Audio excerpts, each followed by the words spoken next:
Bueno, profesor, vamos a arrancar. Vamos. Digo, ya hemos arrancado 7 veces. Pero déjame presentarlo. ¿Cómo estás, doctor Sullivan? Samuel Sullivan, profesor. Samuel, Teólogo. teólogo, Compañero. cristiano, pensador, espero. Bienvenido, ¿cómo estás? Gracias y qué privilegio, Beto, por estar en esta invitación, estar con ustedes y compartir en un diálogo de reflexión, ¿verdad? Sí. Y de encuentro ante el camino de la verdad, sus contradicciones, sus verdades. Sí, divertirnos en el camino. Yes. Usted tiene una trayectoria aquí increíble. Podemos hablar un poco sobre ella ahora para que nos cuente, pero déjame presentar a Eliam, compañera de la diestra. ¿Cómo estás, Eliam? Saludos, qué bueno estar con ustedes aquí en este experimento, en esta conversación. Una conversación. Si quieres, cuéntame un poco de su trayectoria, profesor. Y no tiene que entrar en todos los detalles, pero veo aquí que usted ha estado en muchos lugares. Rusia, Santiago, Buenos Aires, Estados Unidos. Usted lleva tiempo pensando esto, claramente. Sí, por la gracia de Dios. Y digamos qué significa esto. Explíquenos un poco. Y entonces entramos ya a un video y entramos a la conversación. Bueno, soy newyorrique, nacido y criado en Nueva York, allá en East Harlem, en el barrio puertorriqueño, de padres puertorriqueños, papi de Aibonito, mami de Bayamón, criado cristiano pentecostal. Llegué a Puerto Rico hace ahora, lo que yo no pensaba, 25 años, a invitación de la Interamericana, cuando el licenciado Fernó fue nombrado el nuevo presidente de la Inter en el 99. La Junta me reclutó venir a Puerto Rico a ser el vicepresidente para asuntos religiosos de la Inter. Antes de venir aquí, estaba como profesor catedrático permanente de Andover Newton en Boston, que es la escuela de teología más antigua protestante. Y miembro de la facultad de la Escuela de Medicina en Harvard, como adjunto en los cursos de espiritualidad y medicina que originamos nosotros para esa época en Harvard. Ha servido he estado como profesor de teología, ya me retiré como emérito, 40 años, un poquito más de 40 años como teólogo. He sido pastor, he sido misionero, sigo siendo predicador del evangelio y he tenido el privilegio de formar mi pensamiento crítico tanto en comunidades conservadoras como pentecostales. Yo me identifico todavía como pentecostal. Me formé en instituciones pentecostales, pero entonces me moví a instituciones reformadas protestantes, donde el énfasis era más griego, hebreo, el texto crítico. Y de ahí entonces me dieron una serie de becas para hacer una maestría en divinidades, una maestría en sistemática, una maestría en filosofía de Columbia University y el PhD conjunto en filosofía y teología con Columbia University y Union Seminary en Nueva York. Entonces me fui de los más conservadores a los más liberales con una especialización en teología radical política. ¿Cuál es la diferencia entre esas dos, la conservadora y la liberal? La diferencia en la raíz. La raíz es una secta que la escritura es palabra de Dios, que Dios existe, que Dios se ha revelado en Jesucristo como el Dios hombre y es el Salvador y nosotros somos pecadores. El liberalismo cristiano, se llama cristiano, no cree nada de eso. Jesús no es divino, es un profeta, es buena gente, es un agente social de transformación, etc. No hizo milagros, no resucitó, murió. Y lo que nos queda a nosotros son principios y valores ético-morales para ser imitadores, buenas personas. ¿Pero objetivos o tampoco? Como valores, como igual esos principios y esos valores. Pero esos principios no brotan. Su fuente no es el texto sagrado, su fuente no es Dios. Su fuente es la capacidad natural humana. Como humanismo. Humanismo. De naturalismo, racionalismo, que son fuentes, construcciones nuestras. Ve que el ser humano sí es un ser moral, pero la fuente de esa moralidad no se encuentra en Dios, se encuentra en la naturaleza. Entonces, explica un poco la distinción. La distinción es que desde la perspectiva cristiana hay dos mundos o dos esferas. La una es el supuesto, que es un supuesto, es un axioma. Dios existe. Dios se ha dejado conocer. Dios es nuestro creador y tiene propósitos, telos, para nosotros como su creación. El otro supuesto es, Dios no existe. Yo existo. Okay. Y lo único que hay soy yo. Y yo defino quién yo soy, ¿verdad? Y para qué yo existo. Es lo que se llama, Peter Jones escribe un libro, in The Encounter of Cultures, y dice, el mundo monist, lo único que existe soy yo, punto. No existe Dios. Yo soy el punto de partida Exacto, para todo. el punto de partida. Y vemos esto en la psicoanálisis de Carl Jung. Carl Jung en Psychoanalysis, lo que él desarrolla es oneness. Dios y el diablo es lo mismo. El bien y el mal es lo mismo. Santidad y pecado es lo mismo. Nosotros lo construimos. Nosotros somos lo único que existe. Nosotros somos divinos. Entonces, mucho del proceso psicoanalítico de Carl Jung, el fin es tu ser divino. Tú eres el centro. Es una, ¿cómo se diría?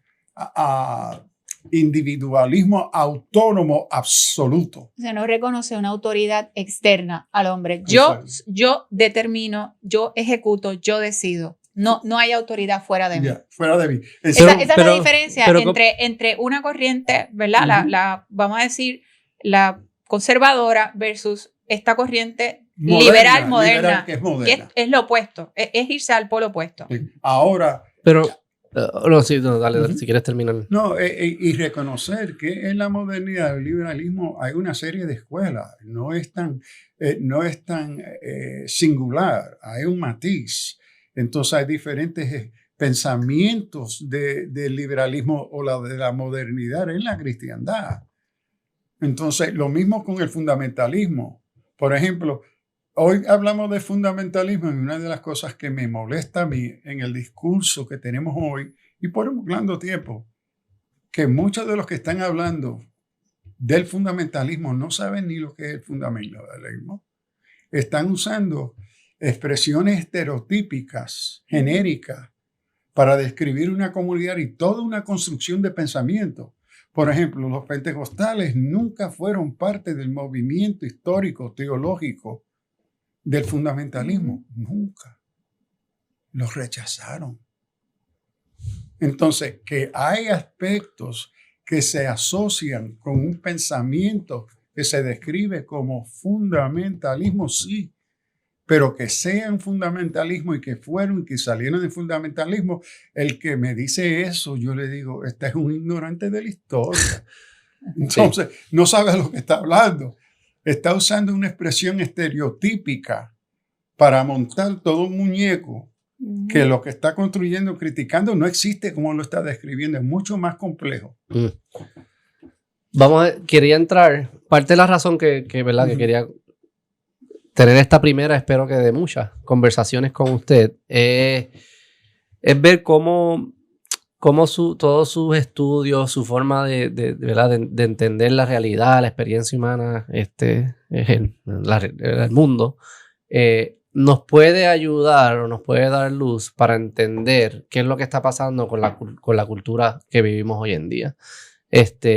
Para mí, una de las señales de que hay algo que algo cambió y algo nos está llevando por un camino que para mí es malo, es lo que vemos con la poca construcción de familia, de los jóvenes, de hacer familia, de tener hijos, y las respuestas que vemos de nuestros gobiernos y de nuestros líderes, cómo reaccionan a ¿verdad? Ese fenómeno, que lo primero que piensan es en darles incentivos económicos, piensan ya es material, ¿verdad? Como si mi decisión de tener hijos, yo saco una calculadora ¿verdad? Y lo divido entre 3, y si da más de X número, pues sí, dale, vamos a tener sexo, qué sé yo, vamos a tener hijos, y si no, pues no.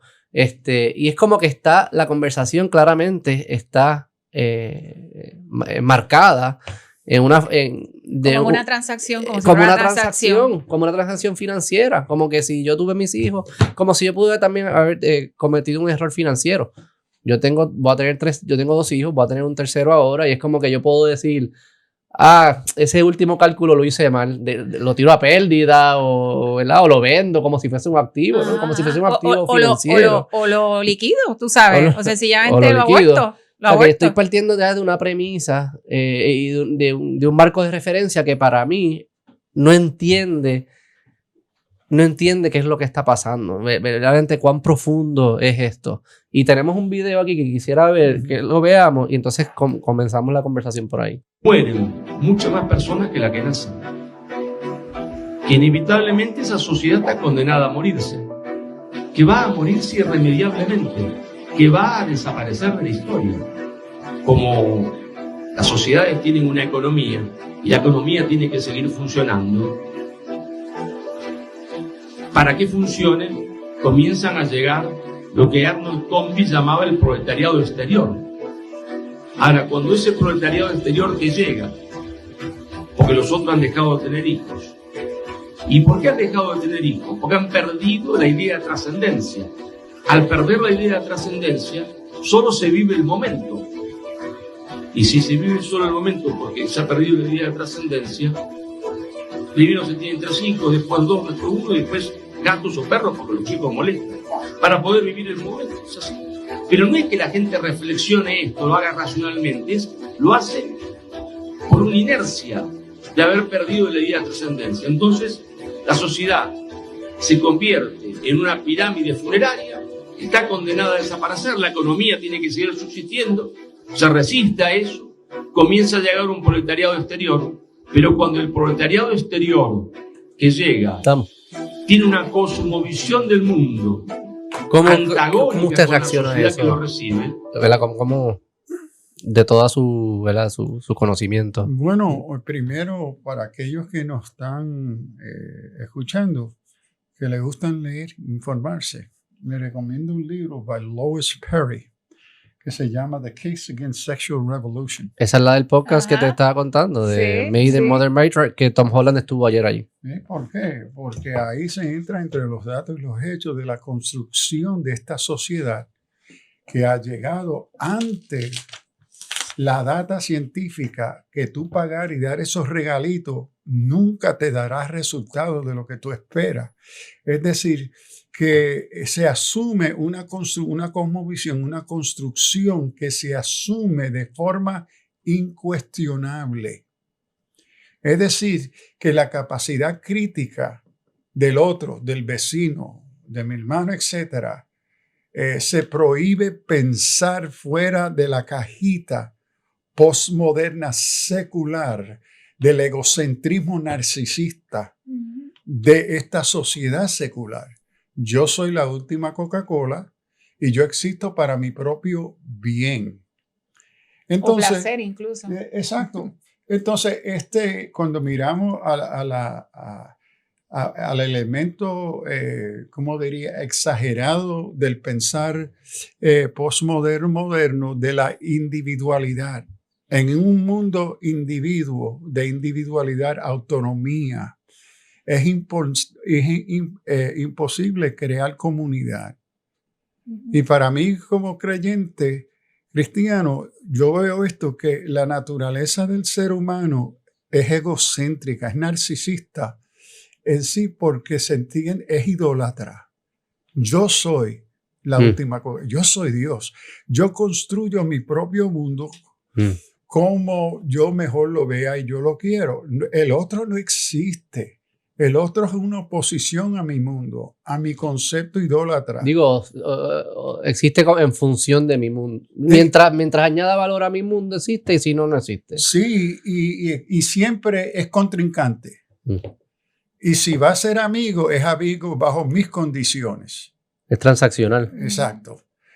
Entonces, hoy vivimos en un concepto y que la estructura social, especialmente académica, porque la que ha construido este mundo de la crisis, de la familia, es el mundo secular de la universidad. Pero ¿y eso no es producto del mismo cristianismo? Oh, no. Porque estos valores de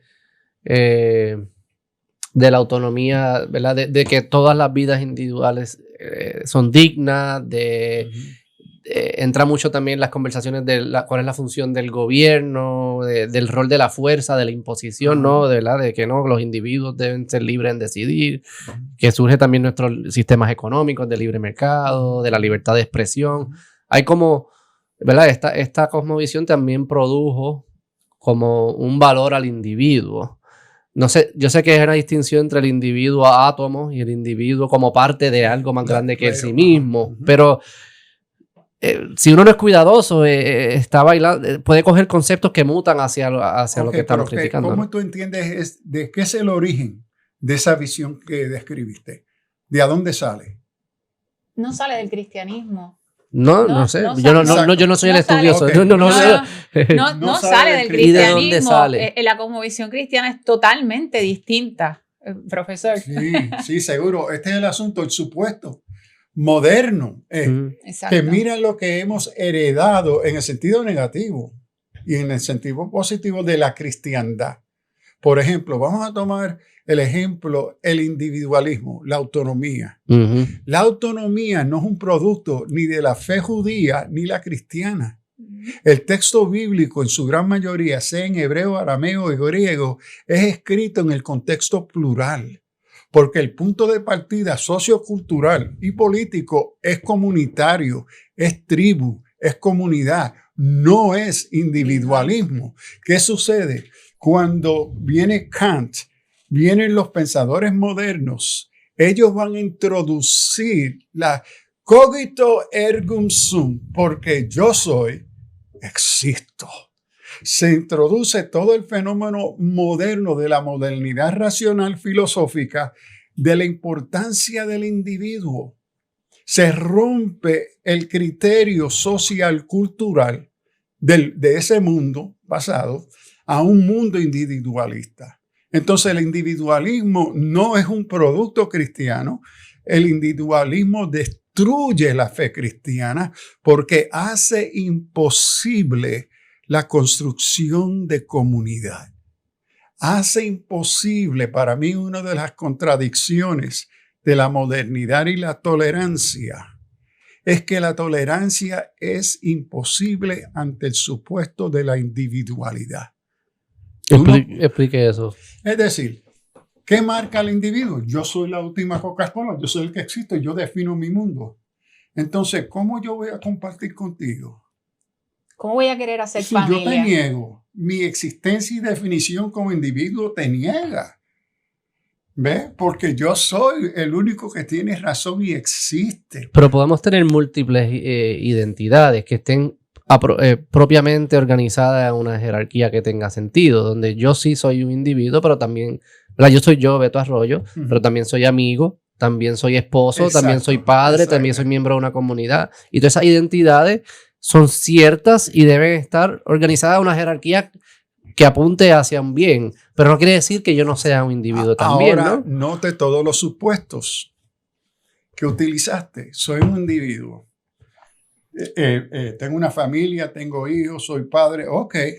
Ahora note, pero ¿cómo se define la realidad principal? Mi individualidad, mi identidad en relación a las otras es de jerarquía. Correcto, sí. Y la jerarquía es de poder. Entonces no somos coiguales. No somos coiguales. ¿Por qué? Porque partiendo de la individualidad, yo tengo que tener dominio y poder sobre el otro o la otra. Yo establezco las condiciones y las necesidades de esa relación y no son coiguales. No seguí esa parte. Ok, no son coiguales. Por ejemplo, vamos a mirar al asunto del patriarquismo en la familia. El patriarquismo parte de una individualidad, de una jerarquía de poder. Yo vengo primero, yo soy más importante, yo tengo dominio sobre el otro. ¿Ok? Eso es una individualidad. Entonces yo defino cómo me relaciono con mi esposa, con mis hijos, en relación a esa jerarquía de poder. Pero ellos existen como subindividuos. Porque en su relación conmigo, ellos no tienen la misma autoridad, la misma dignidad, el mismo respeto que tengo yo y poder. Es secundario, es inferior. es jerarquía de poder.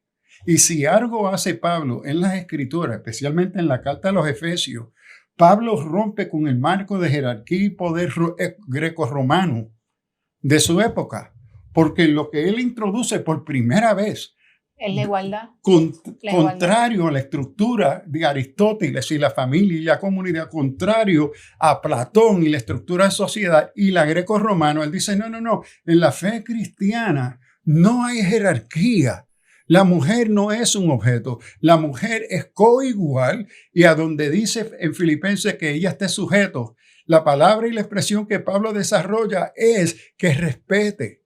Porque la precondición de esa relación cristiana en esta visión superior a la cultura dominante greco-romana es que son coiguales. En el mundo greco-romano, la mujer nunca se conoció como coigual, ni para Aristóteles, ni para Platón, ni para los griegos, los romanos.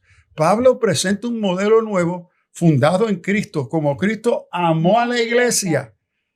Y Pablo comienza, ámense en el uno al otro, dirigiéndose a la mujer que va a ser su esposa, que la condición de esa relación no es jerarquía, es amor, es justicia, es respeto.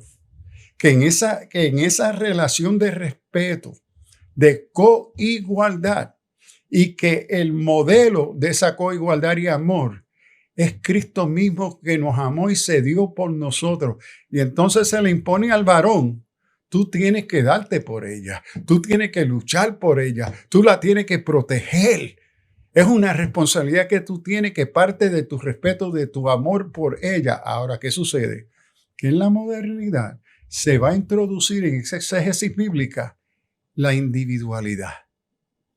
Ahora, lo que se va a introducir para la lectura del texto del Nuevo Testamento se va a leer por lentes hermenéuticos, lentes de interpretaciones individualistas, y van a tomar Efesios 4 y lo van a interpretar jerarquía. Dios, los apóstoles, los profetas, los evangelistas, este tiene mayor poder, y destruyen por la introducción moderna del individualismo, que es contrario al contexto sociocultural del texto bíblico. ¿A qué se refiere cuando habla de individualismo? Vamos a definir eso porque no sé si hay una confusión. ¿A qué cuando usted dice se introduce el individualismo, ¿qué fue lo que cambió en la cosmovisión? Que hizo cuando yo te escucho, lo que yo pienso es precisamente que rechazo cualquier otra autoridad por encima de mí, yo me hago el centro de todo. El individualismo se refiere prácticamente a eso, o sea, ya no importa la comunidad, ya no importa quizás, ¿verdad? Hablando desde la perspectiva, en este caso bíblica, si lo quisiéramos llamar así, o como visión cristiana, de que no estoy por encima de ti, sino que somos todos, ¿verdad?, coiguales. Pues el individualismo hace todo lo contrario. Mientras tú me sirvas, mientras yo pueda sacar algo, y mientras, pues entonces tú eres importante, pero yo siempre estoy por encima porque yo soy la medida de todo. ¿Es eso el individualismo? ¿Y qué más? Bueno, es mucho más, pero el supuesto del individualismo, según yo lo entiendo, de una perspectiva cristiana, comienza con la negación que exista algo superior a mí. Primer supuesto, que es la negación que Dios existe.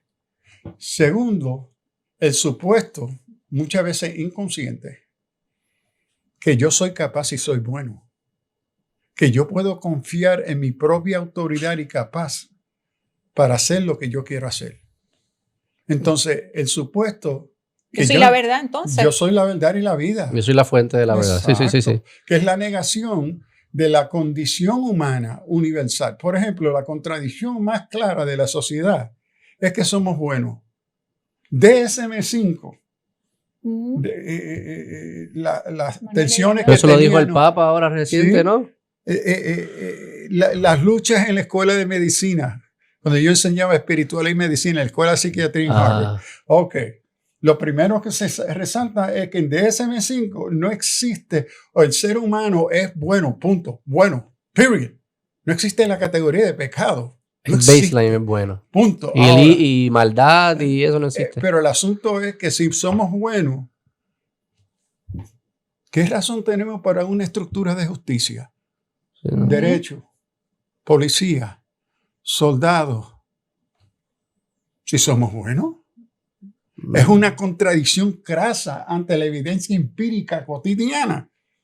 Pero eso, yo no entiendo. ¿Quién se inventa eso de que somos, Nosotros, digo, somos buenos nada más? Nada más. No, Esa es la pero- Bueno, ciencia. el humanismo Esa es Pues eso. entonces no ciencia. tuviésemos nada de lo que hacemos Pero fuese necesario. esa es la contradicción. Ni los podcasts, ni la medicina, ni... Esa es la contradicción de la construcción postmoderna, de la psicología. Que la psicología no acepta que hay una, por ejemplo, en la psicología trata con lo superficial, lo que hay, lo que yo llamo la fiebre. La fiebre son estas condiciones de crisis, lo que tú ves, El síntoma. lo que tú observas. Espérate, algo mal. Algo no cuadra. Ok. Sí, Entonces, pero como trata con la fiebre, los recursos que tiene para bregar con lo que tú ves es aspirina, Tylenol. ¿Por qué? Porque la respuesta a lo que le quiere dar a lo que ve no trata con los niveles de causa. Trata solamente con la fiebre. ¿Y los niveles de causa qué son? Pecado. Comportamiento. Pero es comportamiento. Bueno, en todos los aspectos, comportamiento, valores, pensar, relaciones, justicia, todo eso. Pero cuando no existe la categoría de pecado, no tienen herramientas para bregar con la causa. Pero ¿qué es lo que entonces, como ellos lo ven como tú estás actuando de una manera que no es ni buena ni mala, y las consecuencias de esos actos no tienen nada que ver con los actos, sino que pues mala suerte y yo voy a intervenir para que esas consecuencias no te afecten tanto. Ok, Algo así, por ahí es que va. Por ahí es que así es que el lo piensan. supuesto está equivocado, porque comienza con el punto neutral. Sí, sí, no. Ok, ese supuesto simplemente es un reflejo de la falsedad objetiva que uno vive. Pero eso es lo que yo al principio, cuando hablaba de los liberales y conservadores, como que algo no me quedaba claro de los liberales, era en el sentido de que, obviamente, yo puedo escoger cómo yo actúo, pero yo no escojo las consecuencias de mis actos. Eso no es... eso Sí, no es seguro que quizá sí. ellos se los creen, pero en vida real no. Seguro que sí, en vida real sí. Yo no escojo las consecuencias de mis actos, En muchos no, pero en otros sí. pero en muchos no. Pero el problema Se es con los se sí. impone algo, ¿no? Hay algo como que hay una fuerza que se termina imponiendo. Es como, o sea, yo puedo tratar a mi esposa como yo quiera, digamos, ¿verdad? Pero lo que va a pasar posterior no es producto mío. Seguro que sí. No, Seguro que sí. yo no lo veo así. Se Cuando- impone sobre mí la fuerza. ¿Qué es lo en ti que te dice no lo hagas? El ser humano tiene una capacidad moral. Ujú. ¿Ok? ¿Qué es la función de la capacidad moral? Modular el comportamiento antes de hacerlo. ¿Pero por qué? Para asegurarme que, o tratar de moverme, actuar de forma que sean buenas en el futuro. ¿Por qué? Sí, sí, yo estoy de acuerdo. No, pero ¿por qué? Porque hay consecuencias Pero- negativas que se asumen. Claro, pero eso, Entonces ya están ahí. pero eso es lo que me refiero, que yo no las escojo. Seguro que sí. En tu proceso de decisión, la escogiste. No, pero, claro, Yo- yo creo que quizás no Ajá. me estoy explicando. Yo creo que estamos Ajá. diciendo, estamos de Es lo mismo, acuerdo. lo que pasa, Beto, Quizás no lo estoy explicando bien como yo lo veo. O sea, como yo estoy tratando de explicarlo es que yo puedo escoger cómo yo actúo Siempre. siempre. Lo que ese acto va a producir en vida real, ¿verdad? Posterior al acto, no es producto de mi construcción. es una realidad. Es una realidad. Es una realidad lo que me va a suceder. pasar. O sea, si yo desayuno Cuba Libre todas las mañanas y en mi mente digo, no, pero esto va a producir cosas buenas, no importa lo que yo me dije en mi mente, voy a tener hangover, voy a actuar borracho, voy a tomar decisiones. No tiene nada que... Yo no puedo construir las consecuencias. Tú no te puedes inventar No las me puedo inventar las consecuencias, No se te puedes imponen. escapar de ellas. No me puedo Las escapar, eso es lo que me consecuencias van a refiero. estar, eso es lo que Eso es lo que yo me Beto. refiero. Exacto. O sea que, y para mí eso es lógico y es obvio. Ok, escaparse y no conocerla o no producirla no son la misma cosa. hay consecuencias de mis hechos que están ajenos a yo entender de antemano sus consecuencias. Sí. Repite eso de nuevo. Es decir, en mi vida cotidiana yo me voy a encontrar en el camino de la vida con consecuencias de las decisiones que yo hice, de las cuales desconozco y no tengo control. Lo único que puedo hacer es responder a ellas, ¿cierto? Pero tengo otra gran parte de mi vida que sí yo conozco las consecuencias de mis hechos. El hecho de uno tener la capacidad de escoger. Escoger asume que yo reconozco que tengo opciones y que entre esa gama de opciones yo reconozco que cada opción representa diferentes consecuencias. Entonces yo estoy consciente de las consecuencias. Estoy alineado. Y son directamente reflejo de la decisión que yo hice aquí. De acuerdo. Y en esa gama de alternativas, como hay consecuencias atadas a cada una de ellas, y uno puede hasta predecirla, y algunas no. Algunas no. Tú puedes decir con objetividad, hay unas de estas alternativas que es la mejor y una que es la peor y es un espectro. Y esa es la objetividad de la realidad. Y la subjetividad, porque yo le puedo llamar a esto bueno y el otro llama lo mismo y la misma decisión mala. Entonces, mi decisión no es necesariamente objetiva. Por ejemplo, la decisión de yo deshacer ciertas cosas que parte de mi formación moral, ética moral, se informa por el supuesto cristiano. Entonces ya hay un supuesto de autoridad, hay un supuesto de qué es lo que construye bien o mal. Eso es un supuesto. Y yo lo acepté, se llama cristiano, bíblico. Entonces, que para mi construcción social diaria, digo, aguántate, porque tú sabes que eso es contrario a los valores cristianos. Ahora, mi compañero o compañera aquí no tiene ningún problema de hacerlo, porque la fuente ética moral del proceso de la toma de decisiones no viene de la Escritura Sagrada, viene de otras fuentes. Siempre va a haber una autoridad. Siempre. Aunque yo no lo reconozca o aunque yo no Siempre. lo sepa o no me dé cuenta, siempre hay una autoridad la cual me dirige o me motiva o me permite hacer o no hacer algo. Exacto. Siempre hay una autoridad. Siempre. Si no es la cristiana, vamos a suponer, ¿verdad? Porque aquí, ¿verdad? La gente cada puede El pensar lo que secularismo, crea. de lo que estamos hablando, Ajá. el secularismo es una autoridad. ¿Y qué es lo ¿Qué? que nos plantea entonces el secularismo? Yo puedo hablar del secularismo sin hablar de cristiandad. Bueno, sí, pero es una contradicción. Ajá. Porque el secularismo es una construcción contraria a otra preexistente y existente fuente ¿Qué es eso, de visión de mundo. O sea que el secularismo es como una respuesta a. Es una respuesta y rechazo a la construcción dominante, de la visión cosmológica, la visión de mundo cristiano. Pero vamos a definir Exacto. Vamos O a sea, definir secularismo. Por eso, pues, secularismo, no Ajá. se puede hablar de secularismo si no se habla de la cosmovisión cristiana. Pues vamos a definirlo, Correcto. porque yo... Ujú. Entonces, ¿qué es el secularismo y qué es eso de la secularización? Primero, el modernismo, y aquí trae unas notitas, Perfecto. características importantes. El modernismo, particularmente en el contexto de la filosofía, la literatura y el arte, se caracteriza por varios elementos. Número uno, el racionalismo. Racionales. Es decir, el modernismo pone una fuerte énfasis en la razón. El secularismo parte de la razón, lógica, observaciones empíricas, tiene y rechaza las implicaciones sobrenaturales en favor de lo natural. Es decir, el mundo de lo milagroso, del misticismo, se rechaza. El racionalismo no es matemática, es objetivo. Datos. Ciencia. Es individualista. Es decir, el modernismo celebra al individuo y su experiencia subjetiva y a menudo explorando temas de alienación angustia existencial y búsqueda de identidad. Se está buscando quién soy. Este enfoque en lo individual contrasta con la comunión colectiva anterior.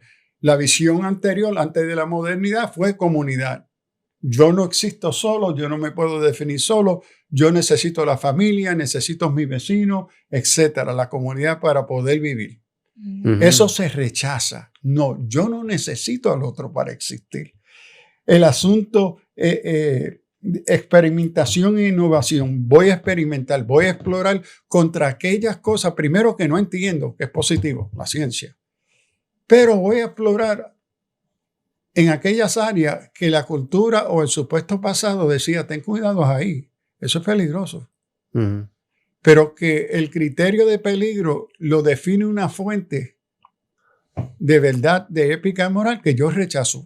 Por ejemplo, yo rechazo la Biblia que me diga que estas relaciones que niegan o trata el otro o la otra como objeto, en el caso objeto sexual, patriarquismo, o etcétera, but that's okay, porque me va a dar placer, porque para mí, como soy parte del individualismo, lo que yo busco es satisfacer lo que yo quiero y como a mí me gusta.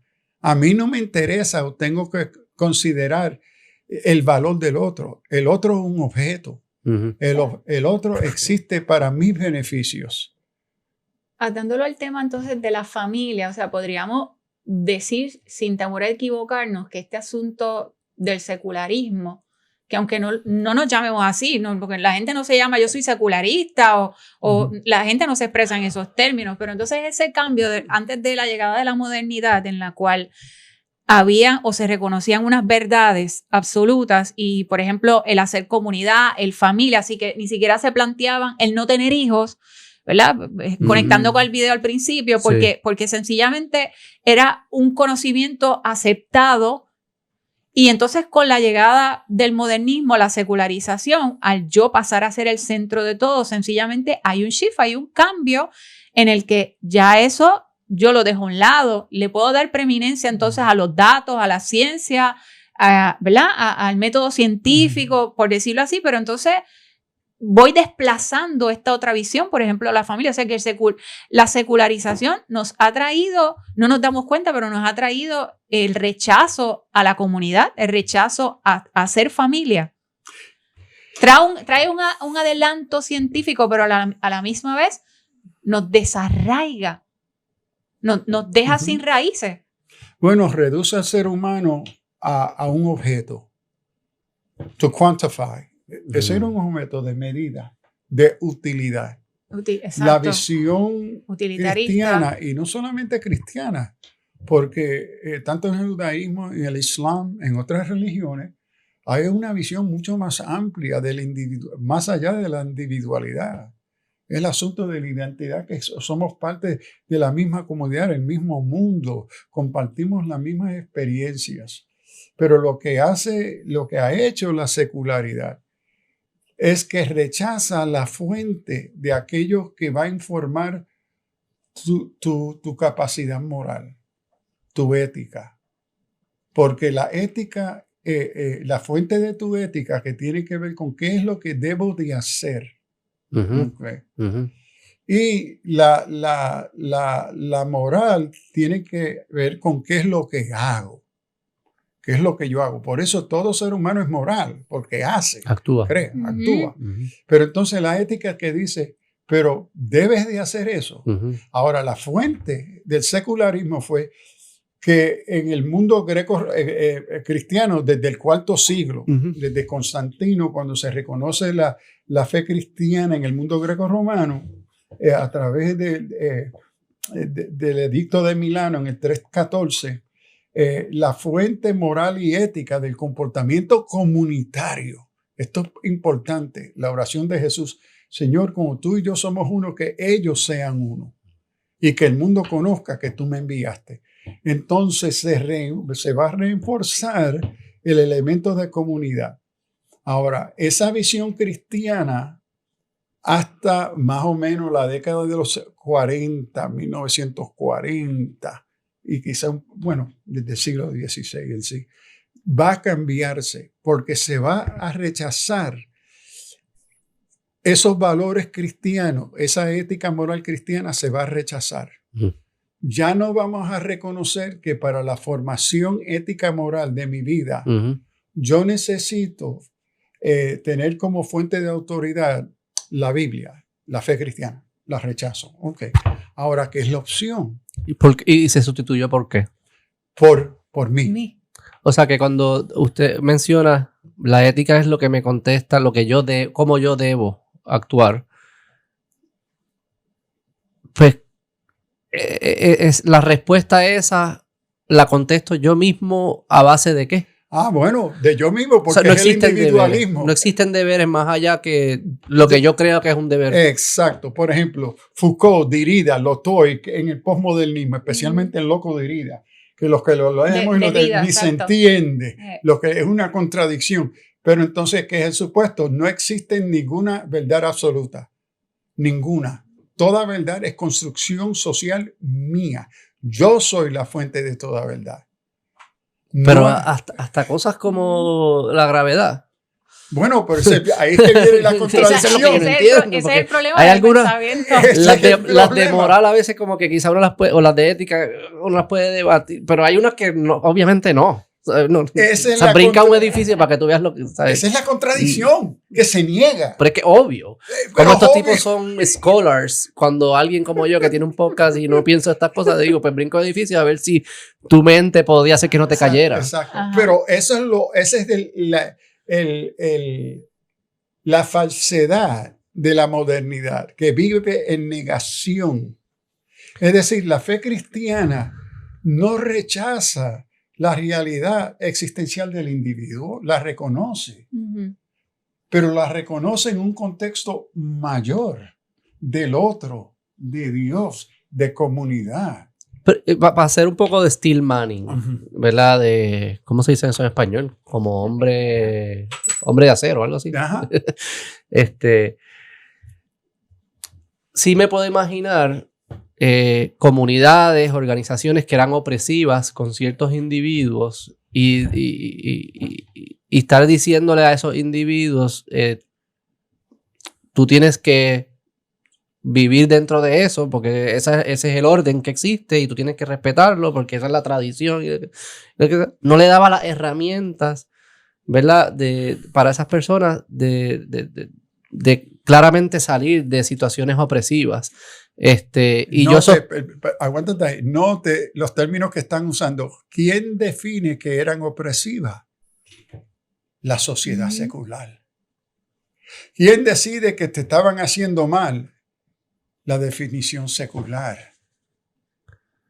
Es decir, se le está imponiendo a esas decisiones de ese contexto de comunidad, se le está deconstruyendo su realidad. Y se le está resaltando lo terrible que ellos estaban viviendo. ¿Ve? Si algo me ha ayudado... Ok, sí, no sé si lo seguí, porque también me estoy imaginando, no sé cuál ejemplo usted estaba pensando. Yo estaba pensando quizás los de esclavitud, donde usábamos la raza, o la Alemania nazi por ser judío. Es decir, la secularidad lo que dice que esas relaciones de comunidad crearon una opresión sobre el individuo, negó el lugar legítimo de la individualidad. Entonces, lo que tú tienes que hacer para ser auténticamente humano y libre es romper con aquellas cosas en la relación comunitaria que atan tu individualidad, que te invite a romper el círculo, la relación comunitaria. ¿Para qué? Para tu propio bienestar. Ya no se considera cómo tu propio bienestar sirve la comunidad. No. La comunidad es opresiva. No permitió tu autonomía. ¿Ok? No, pero yo también, y lo puedo posicionar. Yo creo que el doctor lo está viendo en el contexto, por ejemplo, del cristianismo, ¿verdad? En la antigüedad o en el desarrollo de la Edad Media, y cuando llega la modernidad, que hay esa escisión que lo que provoca es una dualidad, ¿verdad? Correcto, eso es lo que usted se... Sí, el mundo moderno hoy. Exacto, a lo que el doctor se está refiriendo es a ese cambio con la llegada, ¿verdad?, del secularismo y de la edad moderna, en la cual desarraiga y te dice, no, para tú ser realmente libre, tú tienes que despojarte de todos estos vestigios de comunidad y de todo este vestigio de hacer familia, de hacer sociedad. Y tú estás corriendo en otro carril. Tú te refieres a otra cosa, pero el doctor lo que se está refiriendo es a esta escisión que provoca el secularismo. ¿Correcto? Sí, y eso es lo que existe. No, pero y yo lo que creo... Eso es lo que tenemos ahora mismo. Sí. Eso es lo que tenemos ahora mismo. Pero que creo que es producto de que en la historia sí hay ejemplos, claro, de comunidades que sí eran opresivas a ciertos grupos, a ciertos individuos, y no era que no lo quiero definir de la manera secular, no era que no le permitía ser libre para ellos, ser hedonistas, etcétera, etcétera, sino que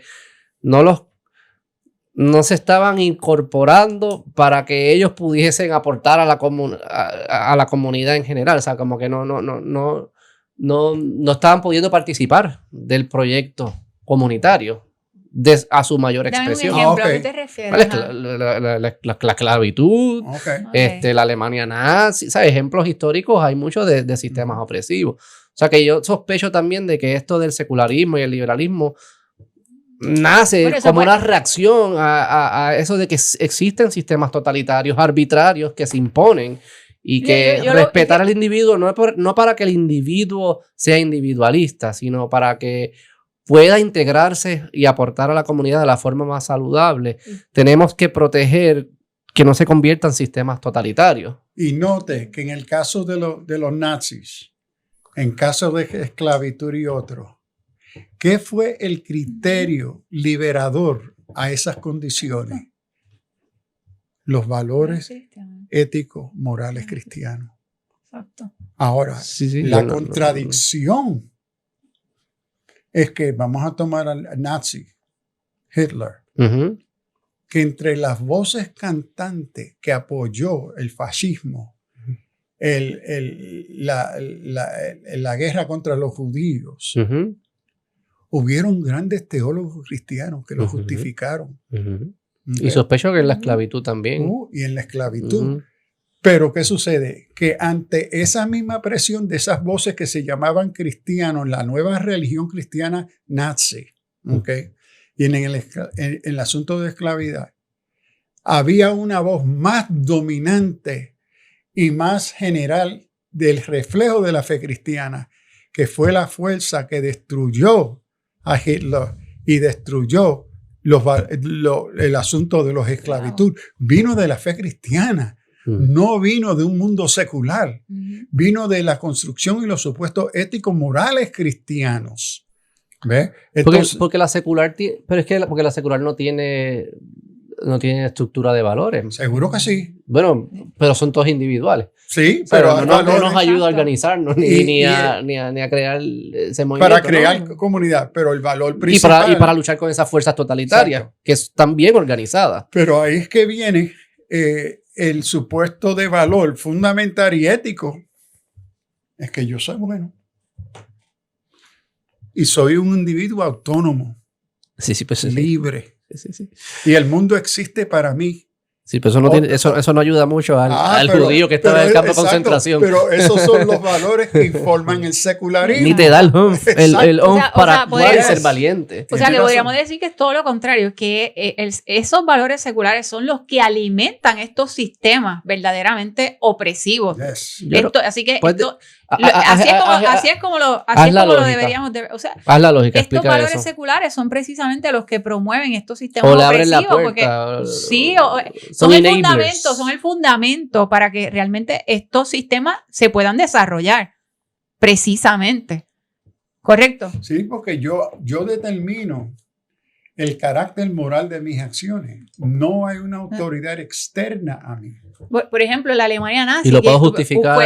Seguro. El mejor que lo justifique. ¿Y O qué? el más que se Exacto. imponga, digamos. ¿Y qué es el criterio para justificarlo? Me gusta. Yo mismo. Ujú. Me sirve a mí. En función a lo que Es exacto. egocéntrico, Es es egocéntrico, narcisista. en función a lo que yo necesito, lo que yo quiero, o lo que es conveniente para mí, a lo que yo quiero lograr en estos momentos. Es todo lo contrario a como visión cristiana, bíblica, porque pues, sabemos que Yes. cristianismo ahora, ¿verdad? Ahora, ¿qué Cualquier sucede? cosa. Hay la negación fundamental de ese individualismo de autonomía. Es que yo niego primero el supuesto de Dios. Dios no existe. Ujú. No hay una autoridad mayor a mí. ¿Y qué es lo que, O sea- cuando dicen cuando niegan a Dios, qué es lo que se está negando? Que Digo, no yo lo negaba existe. hace... Que no existe, Hay días de la Ve- semana ve- que ve- lo niego. que no existe ninguna autoridad superior a mí. Pero y para mí el proceso fue un proceso racional. Y como le estaba contando antes de Ujú. grabar, de que... Yes. Y es lo de que estaba tratando de explicar ahorita, de que no me puedo escapar de las consecuencias de mis actos. Si yo no me puedo escapar, significa de que hay una fuerza mayor a mí. Porque si, ¿verdad? Si no, yo pudiese escribir mi vida, mis acciones, yo la escribo y pasa como yo lo hubiese escrito. Y si no pasa como yo la escribí, significa que hay una fuerza mayor a mí. Así yo lo entiendo. O sea Eso que es sentido común. fue un proceso racional para mí. Ajá, seguro. ajá. Ya luego de la interacción con esa, ¿verdad? Con esa entidad, etcétera, pues lo quiero parquear porque no es la conversación de hoy y lo podemos hablar ya en un futuro. Pero para mí es racional reconocer de que ahí, le voy a usar la palabra fuerza, ¿verdad? Ajá. Porque así lo pensé originalmente. Hay una fuerza que se me impone. Y no importa, yo no escojo la verdad se impone. Está. Obviamente, esto Hay una obvio. verdad dada. Hay Es una una verdad verdad dada. dada. Y mi responsabilidad es como vivir en armonía con ella, es conocerla, es respetarla, es adorarla. Quizás el lenguaje se queda corto. Y la respuesta Y, de la fe cristiana a eso, la fuente es una capacidad moral, ética, dada por Dios en la creación al ser humano, en el imago Dei, en la semejanza de Dios, que Dios comparte con el ser humano, lo capacita con capacidad intelectual, conocimiento, lo capacita con capacidad moral, ética, porque es un reflejo del sí Dios su mismo. creador. Entonces hay una fuente a eso que te dicen, ese sentido común. Espérate, esto está mal, esto no puede ser. Pero ¿de qué es eso? La fe cristiana, la escritura lo ve como la imagen y semejanza de Dios, en Dios ser el creador del ser humano con propósitos de bien, de justicia, de amor, de comunidad. Pero todo eso está hardwired en esa formación moral, ética moral, que parte de Dios. Pero en la secularidad se niega eso y que el ser humano, por ejemplo, que la formación moral, dicen algunos darwinians, que la formación moral es una formación evolucionaria. Que en diferentes culturas vemos diferentes pero entonces es accidental. Okay, ahora el problema es que la evolución requiere que aspectos de aquello que no funciona se despidan y sigue siempre en formación. Entonces, ¿qué evidencia tenemos en la historia empírica, social, que eso es verdad? No existe. Es un supuesto que lo enseñamos. Entonces viene el asunto, y este es el peligro y a veces el daño de la educación. Hoy estamos viviendo, creo yo, en la universidad, el estudiante que proponga una postura contraria a la postura del profesor se va a colgar. No hay un ambiente de exploración del pensamiento crítico, es ideológico. Y entonces te va formando con esa imposición, con esa construcción de mundo, de esos valores que por fin tú lo vas creyendo. Y Pero de tus nuevo, padres lo van creyendo. Es totalitaria. Exacto. Exacto. Pero que ahí es, y aquí que quizás no estoy entendiendo bien, valores del liberalismo, que usted sabe más que yo, quizás me lo puede anclar en algo antes del liberalismo, pero como la libertad de expresión, como la libertad del individuo a llevar su proyecto de vida, parecen ser valores necesarios que permiten que ese estudiante tenga un espacio para luchar contra ese sistema totalitario, de que él se pueda expresar, etcétera, etcétera. Que porque si no se convierte, es muy rígido, ¿no? Y se convierte, se puede convertir opresivo. Déjame darte, ver si esto ilustra el problema. Estoy en medio de una conferencia tratando con la libertad de cátedra y se traen 2 o 3 expertos supuestamente, pues había una de Chile extraordinaria, ella profesora, un abogado puertorriqueño y otro filósofo puertorriqueño. Y estamos hablando de libertad de cátedra. Y se dio toda la gran, wow, Fernando, y sí, libertad de cátedra, que el pensamiento crítico. Yes, okay. Contexto de universidad, la formación de nuestra juventud, cómo bregar y prepararse para el futuro. Entonces yo hago la pregunta, yo digo, miren, yo tengo la sospecha que 2 de ustedes no creen esto. Es buena retórica, una buena, gran idea filosófica. ¿Pero ustedes no creen en la libertad de cátedra? Seguro Sullivan, como... Hace, bueno, entonces, en un curso de ciencia, el supuesto incuestionable es la evolución. Punto. Es incuestionable. A pesar de todas las contradicciones internas. ¿Ok? Ahora, como tenemos libertad de cátedra, yo quiero introducir como ciencia diseño inteligente, presentado por científicos, no teólogos y no la iglesia, microbiologists que ven lo que Darwin nunca vio. Y quiero presentar al estudiante una opción, seguir con la enseñanza de Darwinism como el supuesto, pero introducir para dónde se está caminando la ciencia hoy, que es diseño inteligente. Para que el estudiante... El diseño inteligente, para que se refiere a la concepción de la creación del mundo por un Dios. ¿Y son incompatibles la teoría de Darwin con el diseño inteligente? Totalmente contradictorio. Totalmente. ¿Por qué? Si quieres, continúa el cuento y entramos entonces, ¿qué sucede? Cuando yo le planteo esa apertura científica, no teológica, científica, por científicos que ya no pueden aceptar a la evolución porque es contrario a la evidencia empírica científica. Y eso ya se ha probado. Okay. Darwin's Black Box, por ejemplo, de Beatty. Ya eso se ha probado. Hoy la evolución no es sostenible. Pero entonces... Eso no lo sabía. Eso me tienen que explicar. ¿Qué fue la reacción de los 2 en el panel? ¿Qué dijeron? No se puede. Absolutamente. Jamás se puede enseñar diseño inteligente. Jamás. Dice, pero espérate, ustedes no están proponiendo una apertura de libertad de cátedra. Entonces yo no tengo esa libertad de presentarle al estudiante otras opiniones o perspectivas sobre la ciencia y la microbiología. Pero no debería ser un lugar de la búsqueda de la verdad. Debería ser. Pero la naturaleza... Pero que ese es el valor, la búsqueda de la verdad. Pero esa es la mentira del secularismo. El secularismo te lo niega porque el secularismo parte de ideología que es de naturaleza de propaganda. Pero y las religiones también han funcionado de esa manera. O sea, que parece ser algo humano, ¿no? De ser totalitario, de imponerse, etcétera, Depende cómo, si la religión, en el caso cristiano, está la práctica expresión de la religión o de la fe cristiana que es coherente y refleja la verdad de esa fe. Porque está lo que comúnmente se refiere al cristianismo nominal o cultural. Y miden el cristianismo por ellos que no están viviendo ni entienden lo que es el cristianismo. Claro. Ok, pero ahí es que viene la deformación, es usar ese criterio. Y que no se puede entender el cristianismo sin la Biblia. O sea, que es todo lo contrario al cristianismo cultural o nominal. Ahí hay una diferencia bien grande.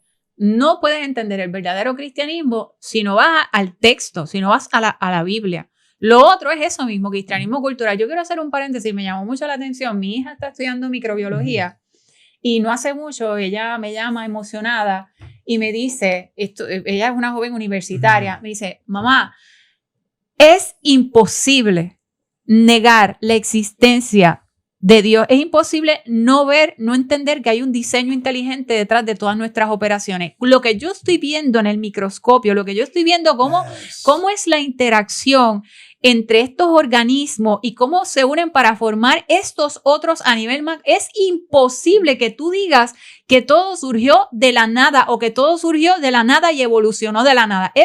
No es posible. No tienes ni que, o sea, tú tienes que darte cuenta de que no hay break, de que no exista un diseño inteligente para la coordinación de la existencia de un ser vivo a través de un microscopio. O sea, está estudiando microbiología precisamente. Porque es que, digo, yo no soy experto en ninguno de los dos y yo no sabía que se estaba retando la evolución. Porque es que no son compatibles. Porque según yo entiendo la evolución, que es lo del el survivor of the fittest, ¿verdad? Sobrevive. Que es individualista. Yo milito contra el resto del mundo. Digo, es casi determinista, es como que pasa y ya, no habla mucho de libre albedrío ni nada, es como que está pasando. Y que note, of the fittest, note que el valor de los fittest soy yo. Yo tengo que tener y pelear contra todo lo otro que existe para sobrevivir. Sí. Y el otro, la realidad... el otro es el otro humano. Digo, dependiendo de cómo tú definas yo. Sí, porque tú puedes definirlo como una comunidad y No, yo no se puede definir como comunidad. No, es pero una contradicción. No, pero en el feeding sí. O sea, sí, aunque yo sea individualista. Es de nosotros. Pero yo no. No, pero que aunque sea individualista, para yo sobrevivir mejor, tengo que voluntariamente crear relaciones recíprocas. Eso es un supuesto moderno. Está bien, pero que pudiese explicar también. No sobrevivimos solos. O sea que para sobrevivir puede que haya fuerzas que me impongan crear relaciones comunitarias. Pero porque si no, el león me come. Pero Beto. Pero déjame. Pero déjame terminar el otro y después me criticas, no tengo problema. Lo de Survivor of the Fittest, tú estás feeding a algo. Eso es lo que todavía no me queda. No es arbitrario. O sea, como. Hay como una estructura de la realidad y están sobreviviendo los que mejor se están adaptando a esa estructura de la realidad. Y puede que esa estructura de la realidad sea el diseño. Por eso para mí no sé por qué tienen que ser necesariamente incompatibles. Hay un diseño en la realidad, las entidades actúan y el mejor que respete ese diseño es el que sobrevive y el que no, se muere. Ok, pero en ese compartir hay varios supuestos que son contradictorios. Dígame. Okay. Primero, the fittest. The fittest parte de una relación de combate, de peligro, de oposición. Sí. Y la oposición es el otro. ¿Y quién es el otro? Soy yo. Pero puede ser el otro no humano también. Pueden ser los animales, pueden ser los virus, pueden ser muchas cosas. Pero en el caso nuestro estamos tratando con el ser humano. El supuesto de la evolución es individualista y es de poder, es de opresión, es de control sobre el otro, es de utilidad. Es de utilidad, exacto. Es de utilidad de supervivencia. Exacto. Eso sí. Pero ¿quién controla esa y la define, la utilidad? Yo. Si yo tengo el poder sobre los otros, vamos a formar comunidad. Pero yo soy el más que mando. Los otros me sirven a mí. Ellos existen para mi bienestar, pero mi bienestar también les sirve a ellos para responder en parte a su necesidad. Pero la necesidad del otro está sujeta a la mía, que es superior. Pero no es obvio que históricamente las personas y los grupos que han sobrevivido son los que se están imponiendo, oprimiendo a otros. Son los que son capaces de crear relaciones también. Exacto, y ser recíprocos. Yes. O sea que no es un juego de fuerzas. El fittest no es fuerza necesariamente, es adaptación. Y puede que en la adaptación haya otros valores que sean más importantes que la fuerza, como el amor, el sacrificio, la reciprocidad, etcétera, etcétera. Es que yo entiendo que eso no es lo que significa la teoría como tal, o sea... Es fittest, es adaptarse, no es imponerse necesariamente. Quizá lo que tú quieres hacer es una transcripción de la teoría. No digo así que yo lo entendía, quizás estoy mal, sí, no estoy experto en eso. Ni cerca. Note que lo que asume la teoría de Darwin, y tengo que reconocer que Darwin en su formación no despide o niega a Dios. ¿Cómo lo Es integra? decir, él es creyente. Ujú. Ok, él es un deist. Not theist, but deist. ¿Cuál era? Ok, de nuevo, Dios existe, Dios está ahí, puede ser hasta creador, pero Él está ahí para cuando yo lo necesite y Él siempre es bueno, siempre quiere ayudarme, es todo lo positivo. Pero yo no tengo una yo no tengo un deber con ese ni Dios. una relación. Ni No, nada. exacto. No es mi Es más Salvador. donde procede No es mi Dios. Salvador. Y ese Está más cerca posible. ese De es donde buena yo gente. vengo. Exacto, de- es un pana. Digo, yo no digo que es buena gente, sino como que... Deísta. Esa es la deísta con D. Ok. Entonces, él no es ateo. Pero ¿qué sucede? Que lo que él va a desarrollar asume que la creación es el producto netamente y solamente de la materia, que no existe un agente exterior preexistente a la materia. ¿Okay? Entonces, lo que va a desarrollarse en la evolución es la negación de la existencia de Dios, porque ahora no necesitamos la visión cristiana para entender el mundo. Podemos mirar a la naturaleza misma, que nosotros somos el producto de la naturaleza sin la intervención divina. En ese sentido, el ser humano es el resultado de un accidente. Sí, de unos El procesos. ser humano es el resultado de una explosión. ¿Ok? The Big Bang. ¿Ok? Entonces, como es el resultado de una explosión, ¿ok? Es accidental. No tiene propósito. ¿Y por qué su teoría? ¿Y por qué yo tengo que entonces creer su teoría si su teoría es un producto de un accidente que no tiene lógica, no tiene... Ajá, o sea, exacto. eso que hay una contradicción ahí. Seguro. Sí. O sea, de que... ¿por qué tus ideas, que son producto de tu cerebro, que son átomos chocando por accidente, por qué yo tengo que tomar tu teoría como cierta? ¿Por qué tu ciencia es válida? Eso Exacto. para mí es incoherente. Exacto, estamos de acuerdo, pero note que la sociedad secular rechaza el hecho que sea incoherente. Construyen una estructura educativa que te va a imponer a ti pensar de esa forma. ¿Ves? Te va a imponer, no, la evolución, tú estás equivocado de tu manera de pensar. No, la ciencia dice esto. Y desde primer, segundo, tercer grado, entonces yo tengo que estar equivocado porque toda la escuela, todos los maestros, la sociedad, la cultura, me dice que lo que yo entiendo es el sentido común. Estoy equivocado. Está la presión de pares que te calla la boca, a donde la estructura educativa se convierte en un futuro ideológico del apoyo de un naturalismo que sirve negar la existencia de Dios. Entonces tú tienes un ser humano que es un accidente y más de eso, Sí, eso es bien curioso. es En verdad, eso un bien- animal y- y como animal no tiene sentido moral. Y eso es lo que es bien Ujú. raro para mí, que también, que es como, si es un accidente, ¿para qué estamos teniendo todos estos debates y conversaciones? ¿Y por qué tú me criticas si yo me comporto de una manera? Porque pues soy un accidente, yo no puedo haber hecho más nada. Y es como, y mi conciencia es como que soy un prisionero aquí, yo no estoy haciendo nada, yo soy, no sé, alguien le dio play y yo estoy Te actuando. escucho, lo que me hace pensar es que precisamente lo que ha traído el secularismo es que ha desplazado la responsabilidad de los seres humanos, No. la responsabilidad que tenemos unos con otros, porque es que el secularismo eso es lo que promueve. Erradica la responsabilidad que debemos de tener unos con otros y la responsabilidad en ¿Y sabes comunidad. cómo yo me he dado cuenta? Y yo probablemente soy bastante culpable. Digo, no, yo no tengo mucha influencia, eso que no soy culpable de muchas cosas. Pero muchas de nuestras conversaciones públicas se hablan sobre el gobierno y el rol del gobierno y qué sé yo. Y se usa un lenguaje de que si el gobierno se debe imponer, yo soy, ¿verdad?, más libertario, que no se imponga. Pero es... Y de hecho te escucho, y cuando te escucho hablando Yo del sé. libertarianismo, es que es precisamente se Pero- relaciona con el secularismo, porque Pero ahí es que yo difiero. Porque es que, pero yo o sea, difiero, la quiero caminar la línea fina. Y quizás es imposible. Y estoy cometiendo un error de ego.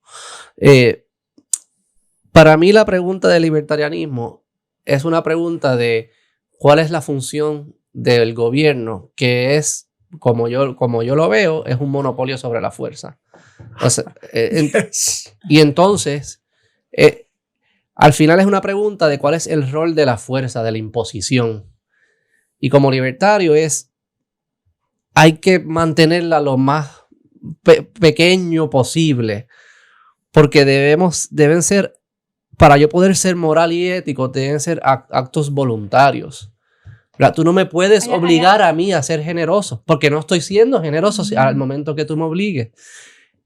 El problema que tenemos cuando hablamos de liberalismo y libertarianismo es que no continuamos la oración diciendo, eso no quiere decir que tú no tienes un deber moral. El hecho de que yo no voy a venir con una pistola a obligarte no significa, o que no estoy dispuesto a venir con una pistola a obligarte, no significa que tú puedes hacer lo que tú quieras y eso está bien. Significa que voy a tratar de convencerte y persuadirte y no voy a usar la pistola, pero el deber moral lo tenemos como quiera y debemos actuarlo porque tiene consecuencias y todo lo que venimos hablando. Lo que no quiero es usar la fuerza. Yo pienso que ¿entiendes mi distinción? Es bueno y que como yo soy bueno, yo no quiero tu fuerza porque yo puedo llegar ahí. No de que sea bueno, de que sea capaz de ser bueno. Es que esa es la única manera de verlo, Beto. O sea, no. Si yo no necesito autoridad fuera de mí, yo no la necesito, lo más lejos posible. Sí, tiene que haber, pero por encimita. O sea, no autoridad sobre mí, porque yo en algún momento voy a tener la capacidad de tomar buenas decisiones, de ejecutar bien. Y ahí es en donde yo, ¿verdad? No concuerdo con este asunto del libertarianismo en ese sentido, porque la realidad es que lo que estamos diciendo es, no quiero ningún tipo de autoridad sobre mí. No la quiero. Y tiene que haber algo sobre nosotros. Estoy hablando del gobierno que es manejado por políticos y yo los conozco bien y he almorzado con ellos y es como que, no. Tú no eres el que me vienes a... No quiere decir que no haya autoridad en la sociedad. Están los pastores, están los médicos, están los líderes morales, etcétera, etcétera. Lo mismo. Pero es una autoridad que... Bueno, pero los médicos que tiene que poner la fuerza a un lado. O sea, no puede venir con una pistola de nuevo, que es lo que el gobierno hace, a obligarme a actuar de una manera. Porque yo creo que ahí se rompe la ética, ¿no? Yo no estoy actuando de manera ética si estoy obligado a actuar de esa manera. Bueno. Obligado coercitivamente, ¿no? Creo que no convencido. Lo que describe como opresivo en la obra de Platón, que trata con Politique, y la de Aristóteles. Si algo ellos marcan en describir la naturaleza de la función politique, que es el cuidado del pueblo, atenderlos, ¿okay? Es que su naturaleza fundamental es que es opresiva, que la relación política sobre el pueblo siempre será opresiva, porque es querer controlar y dominar al otro y someterlo a los deseos de otro. ¿Okay? Pero entonces resalta interesantemente Aristóteles que lo que ayuda a ¿cómo decir?, poner alguna dignidad, algo bueno a la acción política es la religión. Porque la religión introduce al otro, a la compasión, a la justicia. La justicia no es producto natural de lo político. Okay. Entonces, ¿qué es lo que introduce en sí la justicia? El otro es la religión.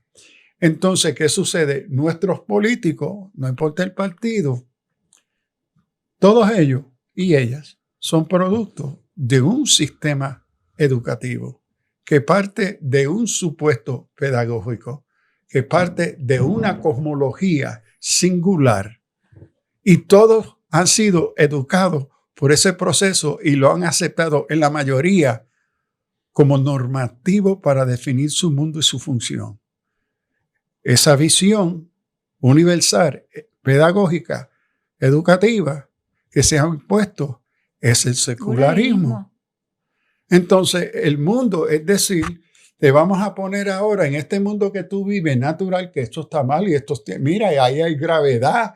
Y si tú te tiras, ahora te vamos a educar con nuevos espejuelos interpretativos.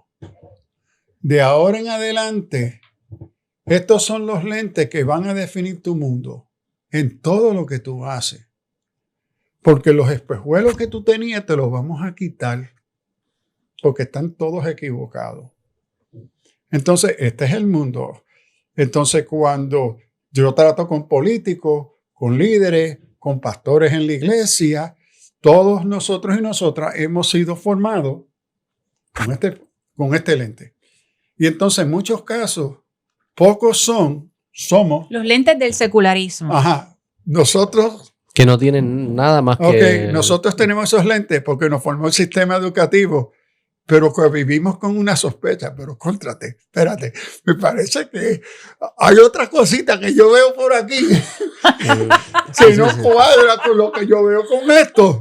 Y entonces poco a poco nos atrevemos a bajar esto y comenzar a mirar el mundo con nuestra propia visión, que viene de nuestra conciencia, que viene de nuestra moral que Dios ha dado a todo ser humano, a nuestra inteligencia cognitiva, de la historia. Todas estas son cosas. Como una ley natural. Exacto. Como que es el mundo natural que todo ser humano tiene acceso a ella. Sí, sí. Pero es que hemos tenido la sospecha que algo está mal. Que aquí hay unas contradicciones en este mundo que este lente me impone a través de los medios, a través de la educación, permea toda mi vida, porque se ha aceptado que este es el mejor medio para proveer una saludable libertad. Muy bienestar. El bienestar. Que es la mejor cosmovisión. Okay. Por ejemplo, la cosmovisión de la sexualidad. Lois Perry resalta una obra extraordinaria y ella no es cristiana. Está en el camino. Entonces, ella observa en su libro, extraordinario libro, dice, mire, el asunto del feminismo y la libertad de la sexualidad que tenemos funciona y promueve la autoridad del varón y el control del varón para la mujer. Porque la libertad sexual, en el contexto de la mujer, al fin sirve para responder a los deseos y el control del varón. La mujer supuestamente en su libertad sexual se define por el deseo sexual del varón y ella trae todos los análisis psicológicos, sociales, políticos. Buen libro, es el de Sexual Revolution. Ahí. Entonces nada ha cambiado, el varón todavía domina a la mujer y la mujer ha creído que en su libertad sexual ella encuentra su identidad y su libertad. Mire la libertad, ¿a qué responde? Esa libertad es controlada por los deseos sexuales del varón. Entonces, este es el mundo de los lentes que se nos ponen. Entonces, cuando voy a tratar con un político, ¿qué es lo que estoy viendo? Él está definiendo el problema al nivel de la fiebre. Vamos a darle una aspirina, vamos a darle esto, una dieta, pero el nivel de causa, ¿qué causa esta fiebre? No tienen los recursos para tratar con el nivel de causa, porque la construcción social secular que se le dio niega que hay algo más esta abajo. Es la causa. No hay nada más. Exacto. Es como uno ir a un médico, te va con fiebre y te da Tylenol y Tanolol. A fin, tú te vas a morir. Porque la fiebre es la indicación que hay un problema. No es el problema, no es la enfermedad. La fiebre no es enfermedad. Entonces, el médico tiene que explorar qué es la causa de esta fiebre. Ahí tiene que bajar a las causas. La estructura secular rechaza examinar las causas. Todas las causas se dan al nivel material. No existe ningún otro recurso. Simplemente, ¿por qué necesitamos ¿Y qué es lo que, el derecho? Los abogados, si somos buenos. Pero lo secular todavía no me queda claro qué es lo que me está ofreciendo. Me está ofreciendo tu libertad, supuestamente tu individualidad, tu libertad, tu gozo, tu felicidad, tu esperanza. ¿Pero cómo? No me dice qué hacer. No, tú lo decides. Por eso, ¿no? Que el premio es ese, que exacto. tú lo decides. O sea, Que nadie Sí, te pero lo va a cuando no dictar. funciona, cuando no funciona, o sea, ¿a qué hago? La secularización entonces lo que nos trajo fue precisamente la revolución sexual, me trajo el aborto, me trajo la eutanasia, me trae el yo poder redefinirme como lo que yo quiero, puedo ser hombre, mujer, animal o ninguno. Exacto. O sea, realmente la secularización lo que me trajo fue Haz lo que esto. tú quieras. Pero lo que no me queda claro es ¿qué me ofrece? Digamos, día 1 me Tú eres dice. Dios. Día 1 me dice. Tú eres Dios. Día 1 me dice, haz lo que tú quieras. Ujú.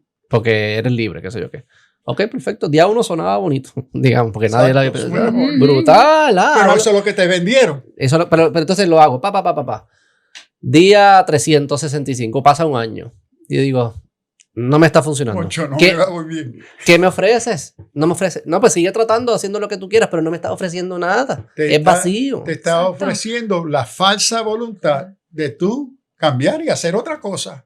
Y seguir tratando para siempre. Exacto. O la falsa autonomía. Exacto, autonomía. La autonomía. No hay Sin ninguna ningún- autoridad fuera de ti. Sin ningún criterio de juicio de que yo puedo estar tomando Ujú. decisiones El suyo, incorrectas. El suyo. Ujú.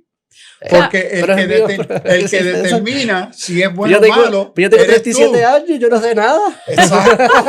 Pero eso, lo que acabas de decir, en la buena secularidad, no te lo van a aceptar, que tú no Exacto. sabes nada. Tú eres la fuente de toda verdad, porque tú construyes la verdad. Tú eres la fuente de la verdad. Y lo bueno es que tú puedes cambiar la verdad cuando tú quieras.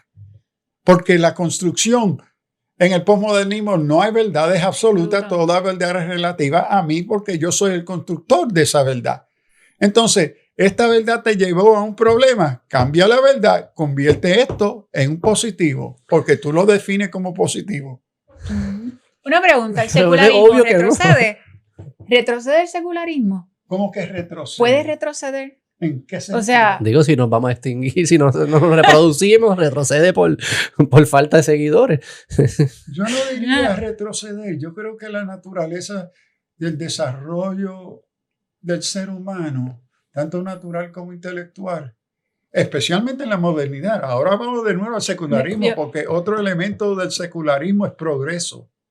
ajá. Y es progreso eterno. Pero ¿cómo, Pero yo me pregunto cómo si ellos progresan si no hay bien? Es que Porque entonces esos cambio y progreso no es lo mismo. no, pero para ellos todo es bien porque no existe el mal. Por eso, pero entonces no existe el progreso tampoco. Es progreso sin esperanza. Es progreso por progreso. Pero profesor, en mi mente hay una diferencia entre cambiar y progresar. Ujú. ¿Verdad? Cambiar es, estoy haciendo algo distinto o algo distinto a lo que era ayer. Progresar es que ese cambio fue en una dirección buena, positiva, ¿verdad? Está implícito en la palabra un valor, hay un juicio, hay una evaluación. Si no existe el bien, ¿qué es el progreso? El progreso Más allá es de cambio. que cambié el modelo del carro. Está bien, pero Tengo el mismo no carro, para bien, pero tengo ni el para mismo- mal, cambió. Pero lo cambié y es progreso. Exacto. pero porque el cambio es progreso. Exacto. Porque no tiene dirección. No, ese es Lo que estás esa es haciendo la contradicción. Exacto, tú estás Yo sé, pero- cuestionando. yo sé que esto es Beto lo que súper hace es contradictorio. cuestionando la Tienes cosmovisión razón. secular. Exacto. Es bien Tienes contradictorio. razón. Por eso yo me pregunto si puede retroceder. Si retrocede. O sea, si el secularismo puede retroceder. Si lo podemos hacer retroceder. Yo me pregunto eso. Ok. O sea, si la historia de Occidente en parte es debido a la historia del cristianismo, la historia de Occidente en parte es debido a la historia del cristianismo, y tenemos ahora la modernidad y la posmodernidad y el secularismo que sigue corriendo. O sea, ¿cómo podrá entonces retroceder? ¿Podemos hacerla retroceder en alguna manera? Sí y no. De nuevo, tengo que preguntar o reconocer que es el supuesto al cual voy a acudir para definir retroceder. Si yo asumo un supuesto bíblico, se llama conversión, Ajá. se llama nacer de nuevo, se llama... ¿Y qué significa eso? Eso se llama que llega un momento que reconozco que algo anda mal. Algo anda mal. Yo he intentado esto y no me está dando lo que yo esperaba. Ujú. Pero entonces, ¿qué sucede? Que ese proceso de retroceder del punto de vista cristiano no es el producto de un proceso existencial humano natural, que Dios nos ha capacitado con su palabra y el Espíritu Santo a través de conciencia y moral, que te dice, tú sabes que esto está mal y lo probaste. Ahora, ¿qué opciones hay para ti? Lo que la fe cristiana plantea, que ese concepto del Espíritu te lleva a mirar de nuevo a lo que negaste, que Dios sí existe y tiene propósitos, hay un telos, hay un propósito para nuestras vidas. Y que en esta visión cristiana es que hay propósitos de bien, que el deseo de Dios para su creación es bien, es bendición, es gracia, es misericordia, es perdón, es restauración.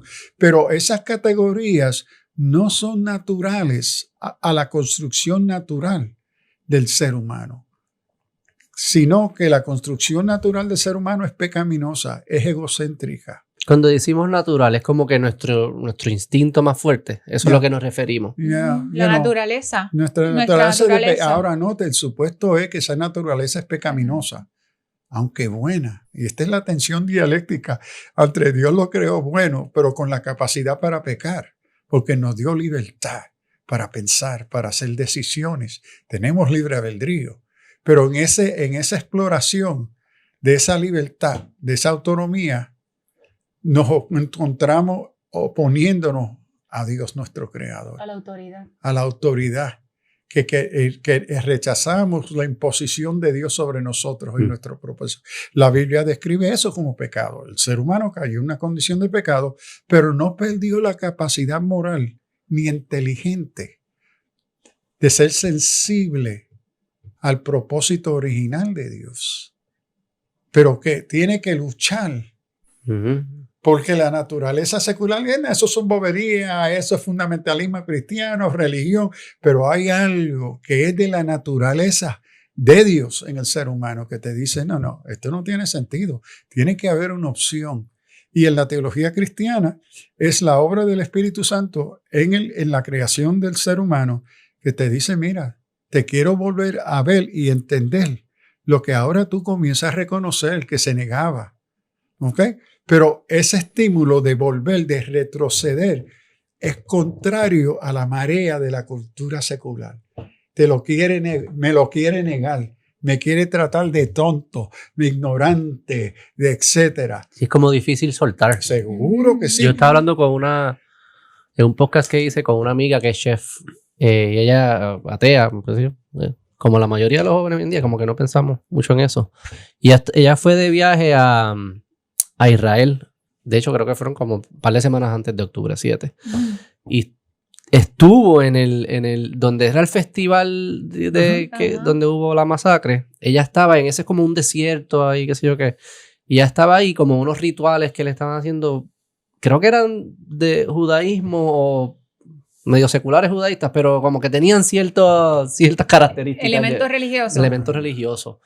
Y ella me contó, era de noche y lo hacían como que rezar en voz alta, era algo así.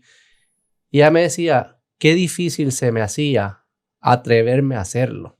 Como que hazlo y ya, como que hazlo, porque sentía que se estaba juzgando la cultura moderna, que yo estoy haciendo estos rituales supersticiosos. A lo mejor es como que ella misma no podía, como que en un lugar que nadie le iba a juzgar y eso, porque estaban todos en las mismas. Era como que no podía romper eso. Al final lo logró y sintió como, ¿verdad? Como un espíritu, como algo, ¿verdad? Ella lo pudiese describir mejor que yo.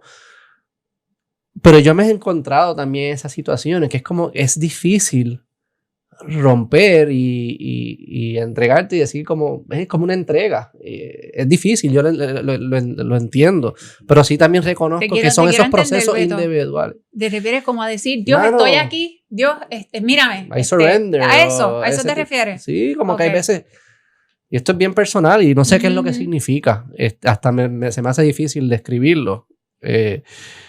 sí, en ocasiones a veces yo siento que quisiera arrodillarme y rezar y, ¿verdad? O entregarme y las palabras se me quedan y es como que no me atrevo. No. Ahora, ¿por qué? Ahí es que yo me pregunto, ¿por qué? Porque quizás entra alguien y me ve. Ah, exacto. Sí, eso es lo que Es el yo peer no pressure de es una estos cultura. valores seculares. Pues, ¿qué estoy haciendo? Yo tan racional, todos mis Tan contenidos son de científico, entenderlo y exacto. qué sé yo, y cómo yo, ¿qué significa esto? Que me estoy arrodillando aquí en mi cuarto, ¿verdad? Mirando por la ventana y ni que hablando con alguien.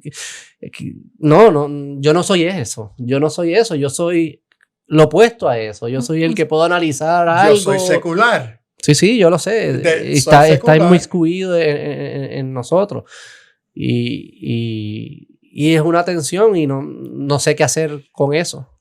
Mantenerte abierto a esa tensión, no negarla, porque es un peregrinaje. En cierto sentido, es una aventura espiritual a cuestionar lo existente. ¿Por qué es que no tengo, si de veramente soy libre? ¿Por qué se me critica hincarme? Si tengo verdadera libertad de yo construir mi propio mundo, ¿por qué se me cuestiona Mirar hacia arriba. yo hablar al aire? ¿Por qué? Es una contradicción de la libertad que supuestamente tengo. Claro.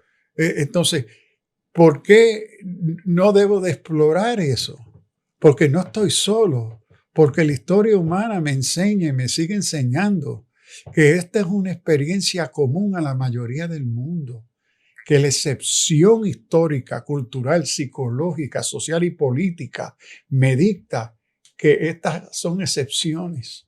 Que la historia humana me indica que toda la humanidad ha reflejado esta necesidad, esta búsqueda existencial de lo trascendente, de lo eterno. El hecho de que existen tantas religiones es la evidencia más clara de la búsqueda humana, que va más allá de lo cotidiano, de lo que está aquí, que hay algo mayor a esto. Pero la secularidad lo niega. Y la estructura social de esa secularidad se impone como ideología para negar esa búsqueda universal. ¿Y usted cree que lo niega, o ustedes creen que lo niega, o lo que dice es, si eso es lo que tú quieres, mete mano, hazlo tú? Porque hay como una tensión ahí también. ¿Es posible la neutralidad? Quizás esa es la pregunta. ¿Es verdad que es posible haz lo que tú quieras? Porque hasta cierto punto la secularidad o el liberalismo dice haz lo que tú quieras, pero a la misma vez hay unas fuerzas culturales que no te dejan hacer lo que tú quieras. Como... hasta aquí.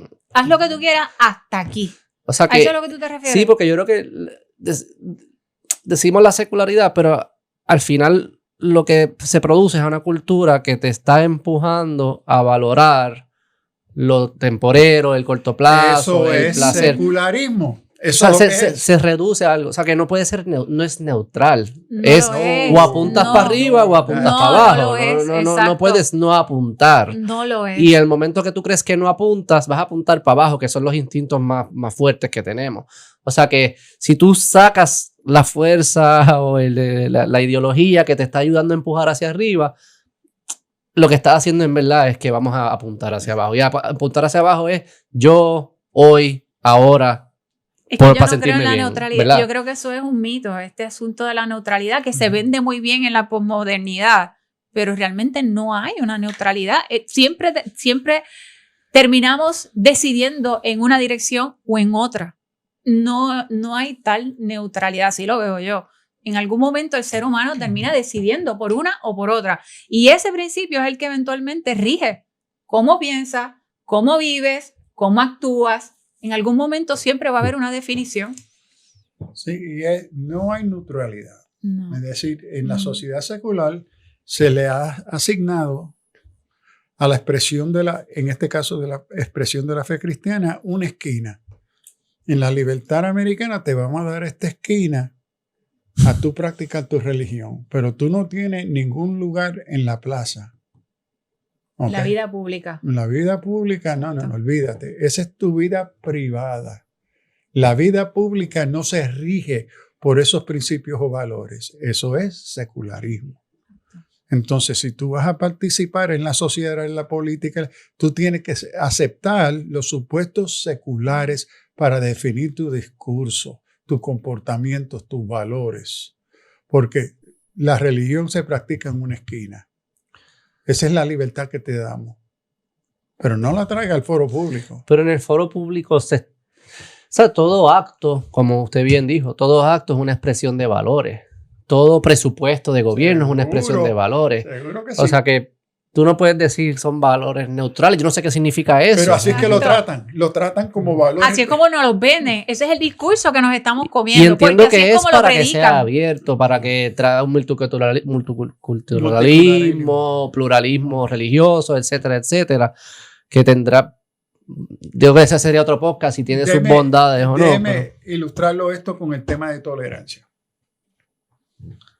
Nosotros, si algo marca los supuestos de la secularidad, es tolerancia. ¿Okay? Ahora, cuando uno procura, ¿qué es tolerancia? Tolerancia es, en el sentido secular, yo te voy a dar la libertad, te voy a permitir la libertad de tú en este cuadrito, tú vas a hacer todo lo que tú quieras. Sí, no vengo con las pistolas, no las voy a meter ahí. No vengo con pistolas. El principio de valor y ética, tolerancia, yo te voy a dar tu espacio. Brinca, grita, haz lo que tú, insúltame. ¿Qué es lo que tú quieras hacer? Claro. Ahora, mientras tú estés haciendo esto, que me impacta a mí, porque tú vives en mi mundo también. Yo no te tengo que amar. Yo no tengo que ser justo contigo. Sí, yo no tengo que ser tolerante. No tengo una responsabilidad más allá de no intervenir. Yo no tengo que tener misericordia de ti, yo no te tengo que amar, yo no te tengo que respetar. Simplemente te doy tu espacio. Ese es el concepto de la ético-moral de la tolerancia moderna. ¿Ok? No confundirla con la tolerancia de Voltaire, que es algo distinto a esto. Ahora, ¿qué sucede? Que ese valor ético-moral de la tolerancia, desde la perspectiva cristiana, es totalmente inferior y destructiva. ¿Por qué? Porque la ética moral cristiana no es tolerancia, es amor.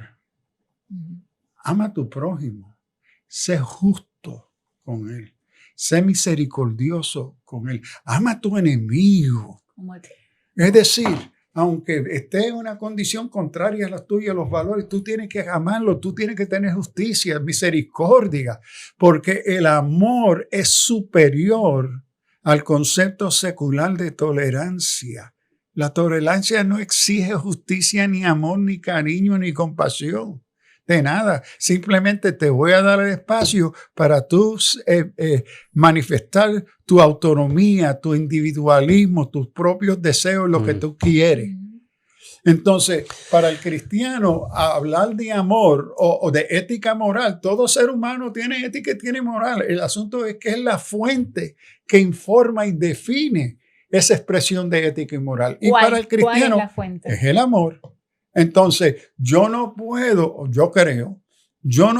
criticar unos estilos de vida de la homosexualidad, por ejemplo, si yo como cristiano no amo a ese individuo como creación de Dios. Yo lo tengo que amar. Yo puedo estar en desacuerdo con su estilo de vida, pero si yo no lo amo, yo no tengo el derecho de criticarlo. ¿Qué derecho si yo soy pecador también? Entonces yo le tengo que amar, yo tengo que ser misericordioso con esa persona, justo con esa persona.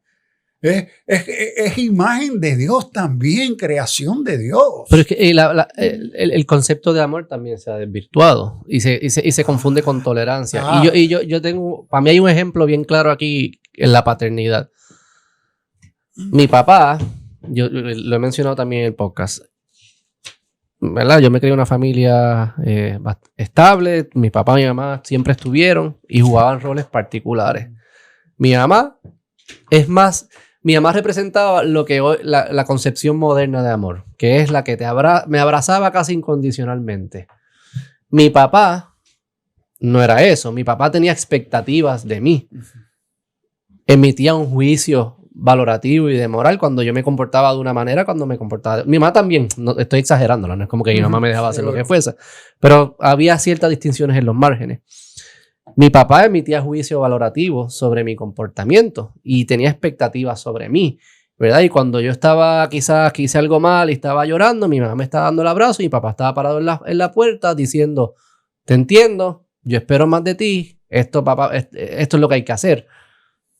Eso es una expresión de amor también. Yes. Y entonces, pero en lo moderno, esa parte del amor, que es la que emite juicio, se desvirtuó, no existe, que es la que tiene expectativas sobre los demás. Para mí, amar a alguien es como, tiene un elemento incondicional, pero también tiene un elemento de expectativa. Es como contradictorio en ese sentido, pero es una expectativa de que hay algo bello dentro de ti que puede salir, ¿verdad?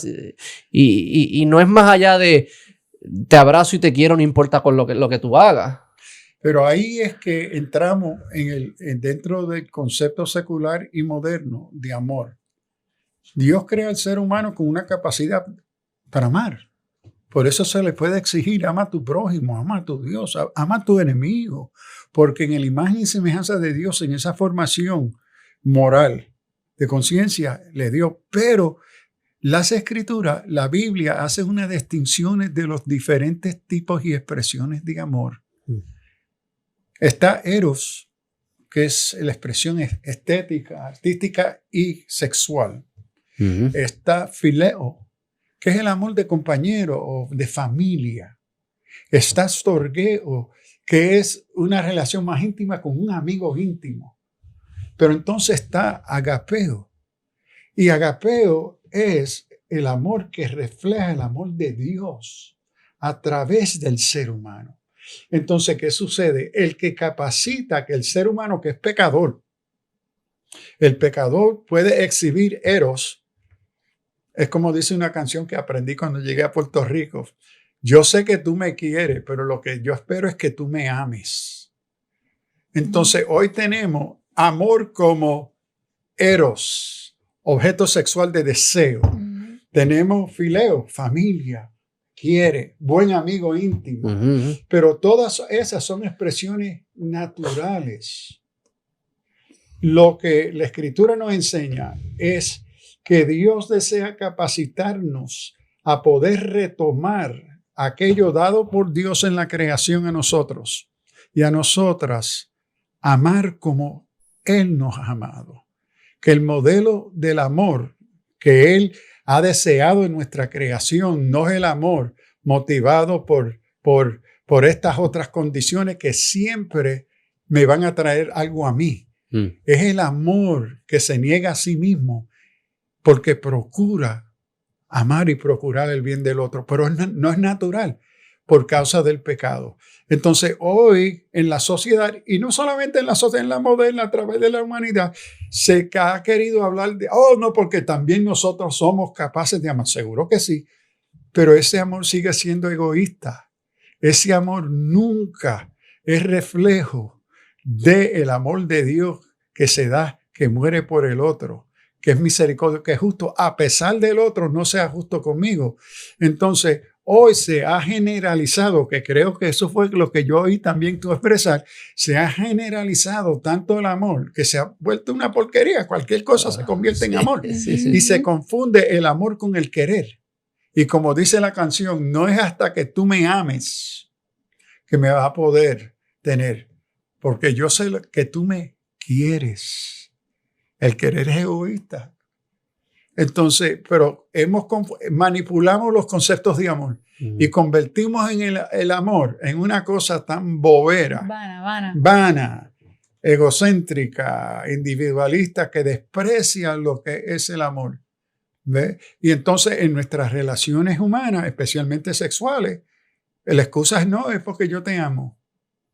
Pero ¿de qué amor tú estás hablando? Yo te amo porque yo tengo estos deseos sexuales contigo y yo te voy a dominar.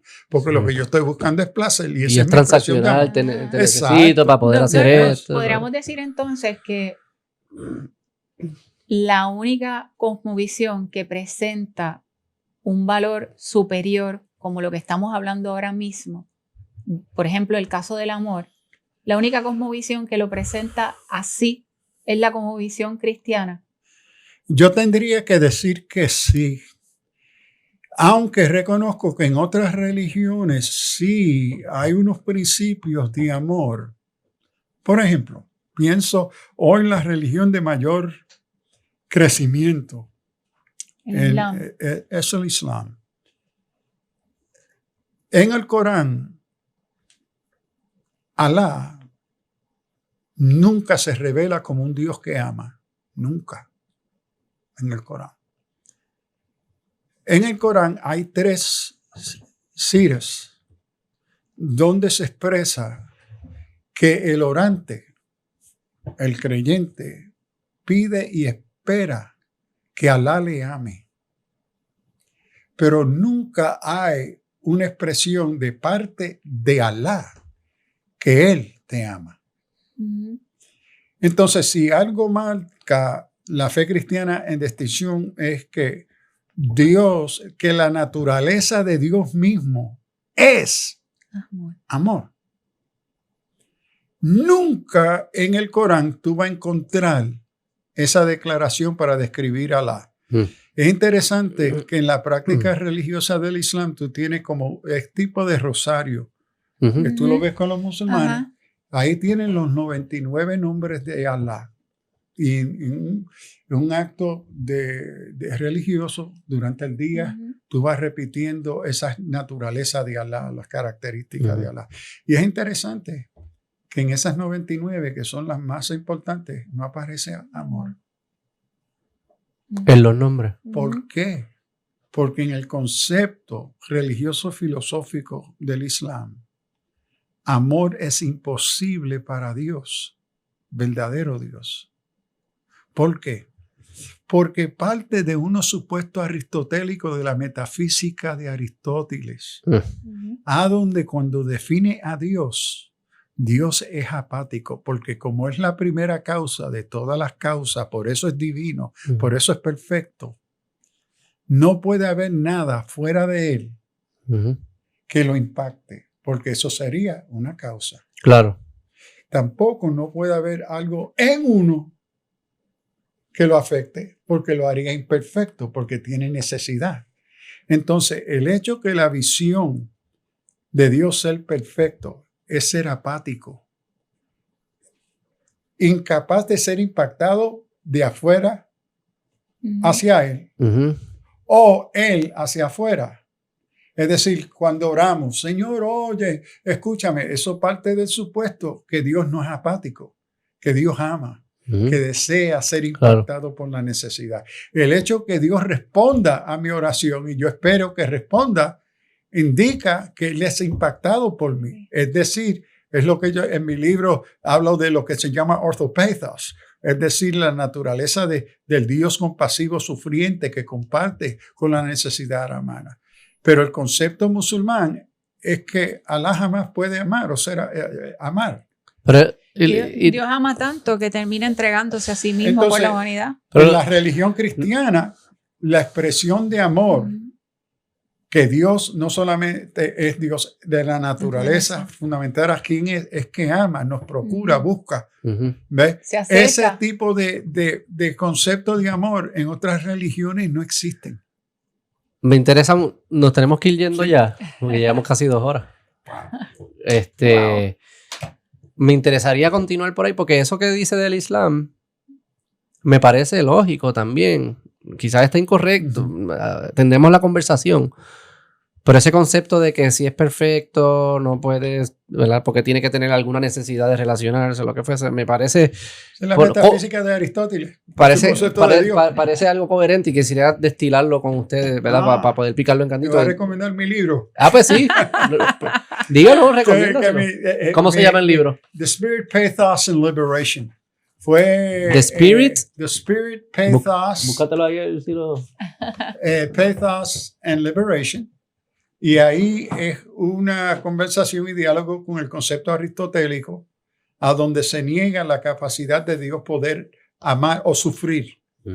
Y después de años viviendo en América Latina entre los indígenas, entre pobres en las montañas, y me pregunté, Dios tiene que sufrir. ¿Cómo que Dios no se compadece? Entonces ahí comenzó ese proceso crítico.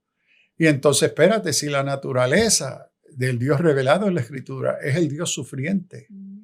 Pero la iglesia va a desarrollar una teología, patropasionismo, que va a negar que Dios sufre, que Jesús sufre, pero como humano, no como divino. ¿Por qué?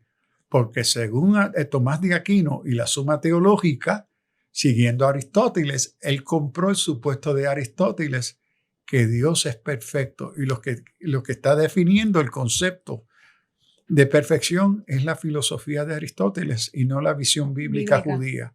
Que la visión judía es Dios es amor. Y que nosotros somos capaces de amar, porque Dios compartió con nosotros. Ahí está, para que lo Y vean. nosotras Pónchaselo a la nos gente. dio, en la imagen y semejanza de Dios, nos dio la capacidad para amar. Es un reflejo de quién es. ¿Por qué? Porque el amor tiene que ser recíproco. Y entonces, para tener una relación con Dios, Él se tiene que relacionar conmigo y yo con Él. Entonces, es la condición natural y necesaria de comunidad. Para poder amar, primero me tengo que acercar a Dios. O sea, tío, es que Dios ya se acercó en la imagen y semejanza en mi conciencia, en mi moral. Es una necesidad. Entonces, estas otras expresiones de amor son necesarias, pero son incompletas porque son egoístas. ¿Ves? Son pero transaccionales. El amor que no es egoísta, que se da por el otro, es el agape. Y a eso es que Dios nos quiere llevar. Amar al prójimo y al enemigo, aunque te cueste. Porque ese es el reflejo del amor de Dios. Sí, no es transaccional. No busca lo suyo. No lo estás calculando. No busca lo suyo. No tienes que sacar la calculadora para decidir cuándo amar. No busca lo ni suyo. Ni cuándo tener familia. Como dice Primera de Corintios. Elian, ¿quieres promocionar ahí tu programa? Para que te escuchen. Nada, nos veremos próximamente en otro episodio de Elian Verónica desde la Diestra, pero qué bueno que estuvo hoy con nosotros en esta discusión. ¿Le pareció bien? Privilegio, Beto. El privilegio es mío, le agradezco mucho. Qué gusto sentarme con ustedes y hablar así y tener una apertura de ver y considerar otras opciones y reconocer que en mis cursos de teología sistemática, lo primero que pongo en un slide es en inglés, porque yo nunca he estudiado español en mi vida, entonces perdónenme. Y es que, has it ever occurred to you that you could be wrong? ¿No se te ha ocurrido que te puede estar equivocado? Y esto para mí es muy importante como teólogo cristiano. Es decir, que siempre como cristiano yo tengo que estar abierto a que yo puedo estar equivocado. No quiere decir que yo no defienda lo que yo creo ser verdad, pero que no debe ser absoluto, porque yo no soy absoluto. Entonces, este diálogo, esta conversación, este tipo, cómo yo lo añoro. Pues aquí bienvenido siempre en la Diestra, podemos hacer muchas cosas juntos y... Doctor, me gustaría que notificara, usted tiene un instituto teológico que está abierto al público y me gustaría que, ¿verdad? Para que el que le interese, porque es accesible, cualquiera se puede matricular. Libre mercado, aquí hay libre mercado también. Cualquiera se puede matricular, ¿verdad, doctor? No tiene que ser... No, está abierto el Centro de Estudios Teológicos Internacional. Lo instituimos hace ahora como 5 años. Estábamos en la Escuela de Derecho de la Interamericana, cuando yo estaba como profesor catedrático, pero después de María nos fuimos a Zoom, descubrí a Zoom, y ahí ofrecemos cursos de teología. No ofrecemos ningún título, porque decidí no quiero competir con las escuelas de teología, los seminarios, no, sino es motivando a pensantes, originalmente a creyentes, porque no solamente creyentes, porque tengo también aquellos que vienen curiosas, ¿verdad? Personas que quieren pensar, que quieren entender la fe cristiana, que vienen con preguntas y quieren hacerlo de una forma seria. Ahora, los cursos que ofrecemos se reducen a cursos de teología sistemática, bíblica, histórica, ¿okay? Está interesante. En el pensar el pensar del creyente de forma crítica, y no tratamos con psicología, no tratamos con administración de las cosas de la iglesia, no. ¿Qué es lo que creemos? Porque partimos de la premisa que desconocer la Escritura es desconocer a Cristo. Que como creyentes, la fuente de entender qué es lo que creemos y en quién hemos creído, parte de entender las Escrituras. Y entonces los cursos sirven, por ejemplo, di un curso reciente mirando a los supuestos del pensamiento moderno, psicológico, histórico, filosófico, económico, político. ¿Cuáles son los supuestos fundamentales de esas disciplinas del pensamiento? ¿Y los graba? Todos están grabados. ¿Y los sube a YouTube o algo? Todos están en Google Classroom, en la plataforma de Google Classroom. ¿Y cómo lo puede buscar en Google Entonces, Classroom y ponen el nombre de uno se registra, uno se matricula. Son típicamente 5 sesiones de 3 horas. ¿Ok? Son $100. Sale como a $5 la hora. Yo proveo materiales de estudio.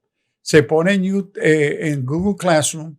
Y entonces se dan, este año le hemos estado dando los miércoles por la noche de 7 a 10. Okay. Es un semestre, ¿verdad? No, son 5 sesiones de 3 horas. Algunos son 6 sesiones. Son breves. Pero entonces ahí tratamos el tema y ese material sigue en Google Classroom. Yo creo que es por 3 meses. Okay. Que el estudiante puede volver a ver el video y verlo. Y revisitar materiales. Si la noche... que está trabajando, por ejemplo, no pudo esa noche, entra al otro día a la mañana y ve el curso. Está interesante, lo voy a verificar. Y es el Centro de Estudios Teológicos Internacional. Uno va al internet y lo ve y lo encuentra, están registrados de los cursos. Y ahora mismo estoy preparando un curso sobre la cuestión política. Es decir, ¿debe un cristiano o una cristiana participar y representar un partido político? Ay, cuidado. Cuidado y mire, no, y eso. Y yo creo que toda persona tiene una responsabilidad como ciudadano a participar en la expresión de su expresión. Pero la cuestión que yo levanto para los líderes de la iglesia es cuáles son los issues teológicos éticos que se crean cuando un cristiano o cristiana que compromete su vida con los valores del reino de Dios y sus propósitos, ¿cómo entonces se alinea formalmente, activamente con los principios de otro reino? ¿Cuáles son las contradicciones? ¿Cuáles son algunos beneficios? Porque no son todo negativo, pero positivo. Pero como líder, ¿cómo se impacta tu comunidad? Por ejemplo, yo llego a Puerto Rico y se me dice, mira, eso es una iglesia popular. Yo digo, es que todo el mundo la conoce. Pues yo no del partido. Es que yo no conocía lo que era cuando yo vengo así, seguro. Esta es una iglesia PNP. Yo no he escuchado mucho, mira, yo no he escuchado mucho popular, pero sí he escuchado. Eso es una iglesia PNP. Y Victoria Ciudadana. No, bueno, entonces, eso no he escuchado tampoco. El pastor, en vez de representar, que soy representante de los valores de Cristo, la comunidad lo ha identificado con un partido político. Pero ese es el espíritu totalitario. Entonces, ¿cómo es eso? Es el espíritu transaccional. Y tenemos muchas mezcolanzas aquí. Que estas mezcolanzas muchas de ellas son destructivas al testimonio público de la iglesia. Obvio. Sí. No, y penoso también cuando los escuchas desde el púlpito atacar a otro partido político como si dejaron de ser sí, eso está ocurriendo, y y no nos damos cuenta que por encima de nuestra, ¿verdad?, filosofía política, el partido al que respondamos o creamos, por encima de eso hay unos valores que no debes de comprometerlos. Es que no son negociables. No son negociables. Exacto. El lobo, por no decir otra palabra, va a buscar las instituciones, las estructuras que le permitan un acceso a la mente de las personas. Y qué mejor que la iglesia. Que es una estrategia. La iglesia debe de seguir teniendo la libertad. Secular. Exacto. Y secular. Sí. La iglesia debe de seguir teniendo la libertad para predicar y también para llamar y señalar lo que sea de cualquiera de los Esa partidos. es la excepción profética. Exacto, esa es la voz profética de la iglesia. Y denunciar, pero cuando ya tú tienes compromisos Exacto. políticos ya creados, ya tú no los vas a denunciar. Exactamente. Tú dejas de O funcionar cuando como recibes profeta. fondos, o cuando recibes ayuda, o cuando me Bíblia nos das pasa- un terreno. Y ahí es que tenemos el problema en la iglesia. La iglesia debe de seguir siendo la voz profética para señalar lo que sea en cualquiera de los partidos. Pero- Azules, rojos, turquesa, blanco, verde, amarillo. Pero si desconocen la escritura, Exacto. los mismos Exactamente. cristianos no conocen la escritura, ¿cómo van a vivir y actuar como deben? Exacto. Escuchando. Beto, Esta es una gracias. buena conversación esa. Gracias, Ian. Qué Gracias, bendición, profesor. qué privilegio. No, el privilegio es Mira, nuestro. gracias. Que se Gracias, repita. wow, Que se esto repita fue un mucho. refrigerio para mí. Te podemos Poder hacer muchas veces. mucho pensar y Y aprendí mucho y le agradezco mucho. Igualmente, Le agradezco. igualmente, porque conocer qué es las inquietudes, las dudas, el creer del otro, partiendo de otro supuesto supamente, es muy importante para uno entender el de uno. Claro. Ujú. Entonces, esto es un refrigerio. Wow, thank you. Que se Gracias a repita. usted. Gracias. Bye. Nos vemos.